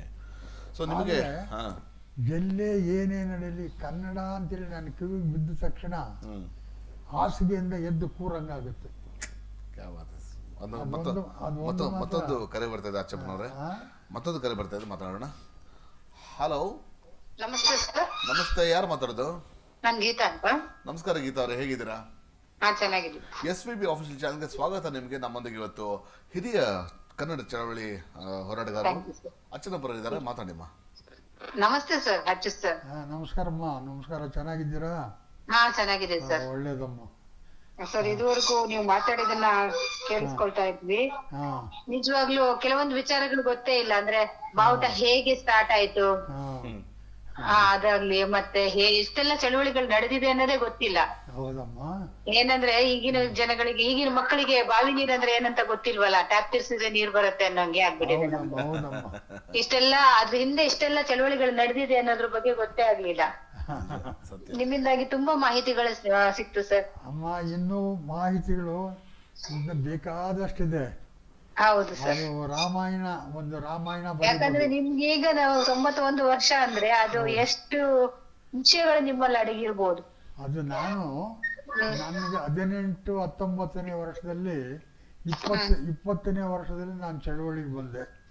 ಆ ಚಳವಳಿಗೆ ನಾನು ಹೋಗ್ತೀನಿ, ಮುಂದೆ ಚಳವಳಿಗಾರನ ಆಗ್ತೀನಿ ಅಂತ ಅವತ್ತು ನನ್ನ ಕನಸು ಮನಸ್ಸಿನಲ್ಲಿ ಇರ್ಲಿಲ್ಲ. ಆಕಸ್ಮಿಕವಾಗಿ ಯಾರೋ ನನ್ನ ಸ್ನೇಹಿತರು ಒಂದು 4 ಜನ ಈ ವಿಚಾರ ಕೂತು ಮಾತಾಡ್ತಾ ಇರುವಾಗ ಸ್ಫೂರ್ತಿ ಬಂತು. ಆವತ್ತಿನಿಂದ ನಾನು ಇದ್ರಲ್ಲಿ ತೊಡಗಿಸ್ಕೊಂಡೆ. ನಾನು ಇದರಲ್ಲಿ ಜೀವನ ಮಾಡಬೇಕಂತಾಗ್ಲಿ ಬದುಕಬೇಕಂತಾಗ್ಲಿ ನನ್ನ ಆಶೋತ್ತರಗಳಿಲ್ಲ. ಇವತ್ತು ನನಗೆ ಆರೋಗ್ಯ ಸರಿಯಿಲ್ಲ, ವಯಸ್ಸಾಗಿದೆ, ನಡೆಯೋದು ಕೂಡ ಕಷ್ಟ. ಇವತ್ತು ಇವ್ರ ಆಫೀಸ್ಗೆ ಮೆಟ್ಲತ್ತು ಬರಬೇಕಾದ್ರೆ ಬಹಳ ಪ್ರಯಾಸ ಪಟ್ಟು ಹಚ್ಚಿದ್ದೀನಿ. ಆದ್ರೆ ಎಷ್ಟೊಂದು ಜನಗಳಿಗೆ ಎಷ್ಟೊಂದು ವಿಷಯಗಳು ತಿಳಿಸು ಸರ್ ನೀವು ಬಂದಿದ್ರಿಂದ. ನಿಮಗೆ ಕಷ್ಟ ಆಗಿರ್ಬೋದು ಬರುವಾಗ, ಆದ್ರೆ ನೀವು ಇದೆಲ್ಲ ಮಾತಾಡಿದ್ರಲ್ಲ, ಇದೆಲ್ಲ ಒಂದು ಅಸೆಟ್ ಇದ್ದ ಹಾಗೆ. ಅಂದ್ರೆ ಇದು ನಾನು ಯಾರ ವಿರುದ್ಧವೂ ಅಲ್ಲ. ಯಾರಾದ್ರೂ ತಪ್ಪು ತಿಳ್ಕೊಂಡವ್ರಿದ್ರೆ ನಾನು ಅವ್ರನ್ನ ಕ್ಷಮೆ ಕೇಳ್ತೀನಿ. ಇದು ನಾನು ಮಾತಾಡಿರೋದ್ರಲ್ಲಿ ಯಾರನ್ನು ಉದ್ದೇಶಿಸಿ ನಾನು ಮಾತಾಡಿಲ್ಲ. ಹೌದು ಸರ್. ತುಂಬಾ ಧನ್ಯವಾದಗಳು ಸರ್, ನಿಮ್ ಜೊತೆ ಮಾತಾಡಿ. ಧನ್ಯವಾದಗಳು, ಕರೆ ಮಾಡಿದ್ದಕ್ಕೆ ತುಂಬಾ ತುಂಬಾ ಧನ್ಯವಾದಗಳು. Thank you. ಕನ್ನಡ ಅವರು ಮಾತಾಡಿದ್ರು. ಕನ್ನಡನ ನಾವು ಬೆಳೆಸಿ ಅಂತ, ಕನ್ನಡ ಬೆಳೆಸೋದಲ್ಲ, ನಾವು ಬಳಸಿದ್ರೆ ಸಾಕು, ಅದು ತಂತಾನೆ ಬೆಳೆಯುತ್ತೆ ಅಲ್ವಾ? ಅದು ಬಹಳ ಮುಖ್ಯ. ನಾನು ಒಂದ್ ಹೇಳ್ತೇನೆ ನಿಮಗೆ, ಹೇಳಿ. ಇವತ್ತು ಅನೇಕ ಸಿನಿಮಾಗಳು ಕನ್ನಡದಲ್ಲಿ ಬರ್ತಾ ಇದ್ದಾವೆ. ಹೌದು ಹೌದು. ಅದನ್ನ ನೀವು ಕನ್ನಡ ಸಿನಿಮಾ ಅಂತೀರಾ? ಆಮೇಲೆ ಈ ಸೀರಿಯಲ್ಗಳು ಬರ್ತವೆ, ಅದನ್ನ ನೀವು ಕನ್ನಡ ಸೀರಿಯಲ್ಗಳು ಅಂತ ಹೇಳ್ತೀರಾ? ಧಾರಾವಾಹಿ ಇಲ್ಲ, ಆಗಲ್ಲ. ಅದು ಕನ್ನಡವೇ ಅಲ್ಲ. ಓಹೋ. ಬೇರೆ ಭಾಷೆ, ಇಂಗ್ಲಿಷ್ ಭಾಷೆಗಳ ಮಧ್ಯದಲ್ಲಿ ಒಂದೊಂದು ಕನ್ನಡ ಮಾತಾಡ್ತೀರಾ ನೀವು. ಹಾಗೆ. Okay okay okay. ಮಾತಾಡೋದೆಲ್ಲ ಡೈಲಾಗ್ ಎಲ್ಲಾನು, ಡೈಲಾಗ್ಗಳು ಮಾತಾಡೋದು, ಸಂಭಾಷಣೆಗಳು ಎಲ್ಲ ಇಂಗ್ಲಿಷ್ ನಲ್ಲಿ ಇರ್ತವೆ. ಮಧ್ಯದಲ್ಲಿ ಒಂದು ಕನ್ನಡ ಮಾತನ್ನು ಸೇರಿಸ್ಕೊಂಡು ನೀವು ಮಾತಾಡ್ತೀರಿ. ಹಾಗೆ ಸಿನಿಮಾದಲ್ಲಿ ಡೈಲಾಗ್ ಹೊಡಿತೀರಿ. ಕನ್ನಡ ಅಂತ ಹೇಳ್ತೀರಾ ನೀವು? ಕನ್ನಡ ಬಳಕೆ ಒಂದು ಉಪ್ಪಿನ ಗಾತ್ರ ಆಗಿದೆ. ಅದಕ್ಕೆ ಇದನ್ನ ಕನ್ನಡ ಅಂತ ಹೇಳ್ತೀರಾ, ಕನ್ನಡ ಭಾಷೆ ಅಂತ ಹೇಳ್ತೀರಾ? ಸೀರಿಯಲ್ಗಳಲ್ಲಿ ಬರೋದು Okay. ಅದೇನು ಕನ್ನಡ ಭಾಷೆನಾ? ಆಮೇಲೆ ಆ ಸಂಸ್ಕೃತಿ, ಆ ಸೀರಿಯಲ್ಗಳು ಬರೋಂಥ ಸಂಸ್ಕೃತಿ ಸಂಸ್ಕಾರ ಇಲ್ಲ, ಹೀನಾಯವಾದ ಇಲ್ಲ. ಸಂಸ್ಕೃತಿ, ನಿಜವಾಗ್ಲೂ ಕನ್ನಡ ದ್ರೋಹಿಗಳ ಸಂಸ್ಕೃತಿ, ಹೌದು, ಹೌದು. ಕೆಟ್ಟ ಭಾಷೆ ಕೆಲಸಗಳು, ಕೆಟ್ಟ ಕಾರ್ಯಗಳು. ಹೌದು. ಇದನ್ನ ನೋಡ್ತಾ ಇದ್ದೀವಿ ಸಿನಿಮಾಗಳು. ಅತ್ತೆ ಸೊಸೆ ಜೊತೆ ದ್ವೇಷ ಮಾಡೋದು, ಮಾನ ಮರ್ಯಾದೆಯಲ್ಲೂ ಎಲ್ಲರ ದ್ವೇಷ ಉಂಟು ಮಾಡುವಂತದ್ದು ಒಂದು ಕೆಲವೊಂದು. ಅವ್ರ ಮನೆಯಲ್ಲಿ ಅವ್ರ ಮಕ್ಕಳು, ಹೆಣ್ಣು ಮಕ್ಕಳು, ಗಂಡು ಮಕ್ಕಳು, ಅಳಿಯಂದು, ಸೊಸೆಯವರು, ಇಷ್ಟು ಜನ ಅವರು ಸುತ್ತಮುತ್ತ ಇದ್ದಾರಲ್ಲ, ಹೌದು. ಅವ್ರಿಗಾದ್ರೂ ಜ್ಞಾನ ಬೇಡವಾ? ನಾವ್ ಏನ್ ಮಾತಾಡ್ತಾ ಇದ್ದೀವಿ, ಅಲ್ವಾ? ಎತ್ತ ಸಾಗ್ತಾ ಇದ್ದೀವಿ. ಇಲ್ಲ, ಬಹಳ ದೊಡ್ಡ ಜವಾಬ್ದಾರಿ ಅದು. ಅಲ್ವಾ? ಒಂದು ಕಥೆ ನಾವು ಮಾಡ್ತೇವೆ ಅಂದ್ಮೇಲೆ ಹಾ. ಅದು ಬಹಳ ದೊಡ್ಡ ಜವಾಬ್ದಾರಿ. ಯಾಕಂದ್ರೆ ಅದು ಎಲ್ಲ ಜನರಿಗೆ ಮುಟ್ಟುತ್ತೆ. ಅದು ಒಂದು ನೋಡಿ, ಇವತ್ತು ನೀವು ಮಾತಾಡ್ತಿದ್ದೀರಾ, ಇವತ್ತು ನೀವು ಮಾತಾಡುವಂತ ಕೆಲವು ಮಾತುಗಳು ಅಥವಾ ಕನ್ನಡದ ಪರ ಹೋರಾಟ ಮಾಡಿದಂತ ಕೆಲವು ನೀವು ಅನುಭವಗಳನ್ನ ಹಂಚ್ಕೊಂಡಿರಿ. ಇವತ್ತು ನೀವು ನಿಜಕ್ಕೂ ಮಾದರಿ ಆಗಿದ್ದೀರಾ. ಅಂದ್ರೆ ಎಲ್ರಿಗೂ ಒಂದು ಸ್ಫೂರ್ತಿ ಆಗ್ಬೇಕು ಹೊರತು ಜನರ ತಲೆ ಕೆಡಬಾರ್ದು. ಈಗ ಇದನ್ನ ನಾವು ಯಾರಿಗೆ ಹೇಳೋಣ, ಯಾರ ಮುಂದೆ ಹೋಗಿ ಹೇಳೋಣ? ಹೇಳೋರು ಯಾರು? ಹೌದು. ಅವನಿಗೊಂದು ಬುದ್ಧಿ ಇಲ್ಲ ಅಂತಾರೆ. ಇಲ್ಲ, ಬದಲಾಗಬೇಕು. ನಿಜಕ್ಕೂ ಅದು ಬದಲಾಗಬೇಕು. ಬದಲಾವಣೆ ಆಗ್ಬೇಕು ಸರ್. ಆಗ್ಬೇಕು. ಇದು ಬದಲಾವಣೆ ಆಗದೇ ಇದ್ರೆ ಇನ್ನೊಂದು 5-10 ವರ್ಷಗಳ ಒಳಗಡೆ ಈ ಕನ್ನಡ ಅನ್ನೋ ಭಾಷೆ ಸರ್ವನಾಶ ಆಗ್ಬಿಡುತ್ತೆ. ಭಾಷೆ ಸರ್ವನಾಶ, ಇವತ್ತು ಎಚ್ಚೆತ್ತುಕೊಳ್ಳಿಲ್ಲ ಅಂದ್ರೆ ಭಾಷೆ ಸರ್ವನಾಶ ಆಗ್ತಿದೆ. ಮತ್ತೆ ಸಂಸ್ಕೃತಿ ಸರ್ಕಾರ ಇದಕ್ಕೆ ಸರ್ಕಾರ ಬೆಂಬಲ ಕೊಡಬೇಕು. ಸರ್ಕಾರ ಅಧಿಕಾರಿಗಳಿಗೆ ಚಾಟಿ ಏಟ್ ಕೊಡಬೇಕು. ಅಧಿಕಾರಿಗಳಿಗೆ ಚಾಟಿ ಏಟ್ ಕೊಡಬೇಕು. ಹೌದು, ಹೌದು. ಅಧಿಕಾರಿಗಳು ಯಾವತ್ತು ಮತ ಕೊಟ್ಟು ಗೆಲ್ಲಿಸಿದಂತ ಮತದಾರರಿಗೆ ದ್ರೋಹ ಮಾಡ್ತಾ ಇದ್ದಾರೆ ಇವತ್ತು. ಖಂಡಿತ, ಹೌದು. ಎಲ್ಲವರೆಗೂ ಒಂದು ರೀತಿ, ಗೆದ್ದ ಮೇಲೆ ಮತ್ತೊಂದು ರೀತಿ. ಈ ನಮ್ಮ ಸಿದ್ದರಾಮಯ್ಯನವರು ಮುಖ್ಯಮಂತ್ರಿಗಳು, ಇವ್ರ ಹಿಂದೆ ಕನ್ನಡ ಕಾವಲು ಸಮಿತಿ ಅಧ್ಯಕ್ಷರಾಗಿದ್ದರು ಹಿಂದೆ. ಆಮೇಲೆ ಮಂತ್ರಿಗಳಾದರು. ಸುಮಾರು ಸಾರಿ ಮುಖ್ಯಮಂತ್ರಿಗಳಾಗಿ ಬಡ್ಜೆಟ್ ಮಂಡನೆ ಮಾಡಿದ್ದಾರೆ. ರಾಜ್ಯ ಸರ್ಕಾರದ ಬಡ್ಜೆಟ್ ಮಂಡನೆ ಮಾಡಿದ್ದಾರೆ. ಆದರೆ ಕೆಲವು ಅವರು ಮಾತಾಡೋ ವಿಚಾರಗಳನ್ನು ಕೇಳಿದಾಗ ಒಂಥರ ಆಸೆ ಹುಟ್ಟುತ್ತೆ, ಖುಷಿ ಆಗುತ್ತೆ. ಆದರೆ ಕಾರ್ಯರೂಪದಲ್ಲಿಲ್ಲ, ಪ್ರಾಕ್ಟಿಕಲ್ ಅದು ಇಲ್ಲ. ಇಲ್ಲ. ಹೌದು. ಎಷ್ಟು ಸಾಲ ಆಗಿದೆ ಇದಕ್ಕೆ ಯಾರನ್ನು ಕೇಳಬೇಕು? ಎಷ್ಟು ಸಾಲ? ಈಗ ನೀವು ಹೇಳ್ತೀರಿ, ಹೌದು, ಇಷ್ಟು ನಾನು ಹೋರಾಟಗಳು ಮಾಡಿದ್ದೀನಿ, ಸಾಧನೆ ಮಾಡಿದ್ದೀನಿ, ನನ್ನ ಮನಸ್ಸಿಗೆ ತೃಪ್ತಿಯಾಗಿದೆ. ಬೇರೆಯವ್ರು ನಂಬಿರ್ಬೋದು, ಬಿಡ್ಬೋದು, ಹೊಟ್ಟೆ ಕಿಚ್ಚಿನ ಜನ ಇರ್ತಾರೆ. ಇಷ್ಟೆಲ್ಲ ನಾನು ಮಾಡ್ಬೇಕಾದ್ರೆ ಯಾಕೆ ಹಾಗೆ ಮಾಡಿದೆ? ಇದು ನಾನು 2018-19 ಕರ್ನಾಟಕ ರಾಜ್ಯೋತ್ಸವ ಪ್ರಶಸ್ತಿಗೆ ಒಂದು ಅರ್ಜಿ ಹಾಕಿದೆ. ಕರ್ನಾಟಕ ರಾಜ್ಯೋತ್ಸವ ಪ್ರಶಸ್ತಿಗೆ ಅರ್ಜಿ ಹಾಕಿದೆ. ಅದರಲ್ಲಿ ಒಬ್ಬ ಕನ್ನಡ ಮತ್ತು ಸಂಸ್ಕೃತಿ ಇಲಾಖೆ ಮಂತ್ರಿ ಪ್ರಶಸ್ತಿನ ಹೋರಾಟಗಾರರಿಗೆ ಕೊಡಲ್ಲ. ಅದು ತಪ್ಪಲ್ವಾ? ಕನ್ನಡ ಹೋರಾಟಗಾರರಿಗೆ ರಾಜ್ಯೋತ್ಸವ ಪ್ರಶಸ್ತಿ ಕೊಡಕ್ಕಾಗಲ್ಲ ಅಂದಮೇಲೆ ಇನ್ಯಾರು ಕಳ್ಳರು ಕೊಡ್ತೀರಾ? ಅಲ್ಲ, ಹೇಳ್ಬೇಕು ಅಂದ್ರೆ ಅವರಿಗೆ ಅವರ ಸೂಕ್ತವಾದ ವ್ಯಕ್ತಿದು ಅಲ್ಲ. ಅಂದ್ರೆ ಕನ್ನಡ ರಾಜ್ಯೋತ್ಸವ ಪ್ರಶಸ್ತಿ ಕನ್ನಡಿಗರಿಗಲ್ಲದೆ, ಕನ್ನಡದ ಹೋರಾಟಗಾರರಿಗಲ್ಲದೆ ಮತ್ತಾರಿಗೆ ನೀವು ಕೊಡ್ತೀರಾ? ಕಳ್ಳರಿಗೆ ಕೊಡ್ತೀರಾ? ಪ್ರಶ್ನೆ ಅದು. ಕೊಲೆಗಡಕರಿಗೆ ಕೊಡ್ತೀರಾ? ಹೌದು. ಲಂಚಕೋರರಿಗೆ ಕೊಡ್ತೀರಾ? ಭ್ರಷ್ಟಾಚಾರ ಕೊಡ್ತೀರಾ? ಯಾರೋ ಒಬ್ರು ರಾಗಿ ಬೀಸೋರಿಗೆ ಪ್ರಶಸ್ತಿ ಕರೆದು ಕೊಡ್ತೀರಿ, ತಮಟೆ ಹೊಡೆಯೋರಿಗೆ ಕರೆದು ಪ್ರಶಸ್ತಿ ಕೊಡಿ. ಅದು ಕೂಡ ಸೇಲ್ ಆಗ್ಬಿಟ್ಟಿದೆ ಈಗ. ಸೇಲ್ ಕೊಡಿ, ಸಂತೋಷ. ಹೌದು, ಅವ್ರಿಗೂ ಕೊಡಿ. ಅದು ಒಂದು ಕಲೆ, ವಿದ್ಯೆ ಕೊಡಿ. ಹೌದು.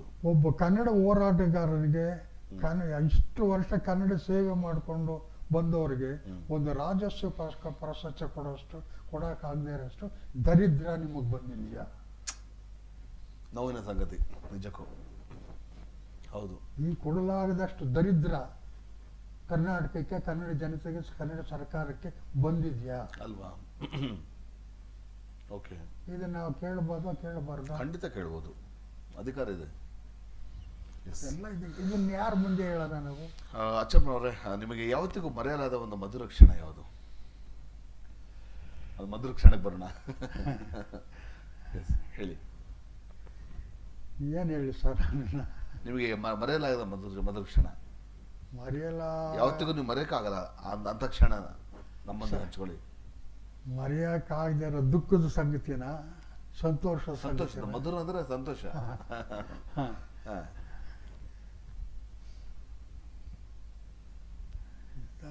ಕೆಲವು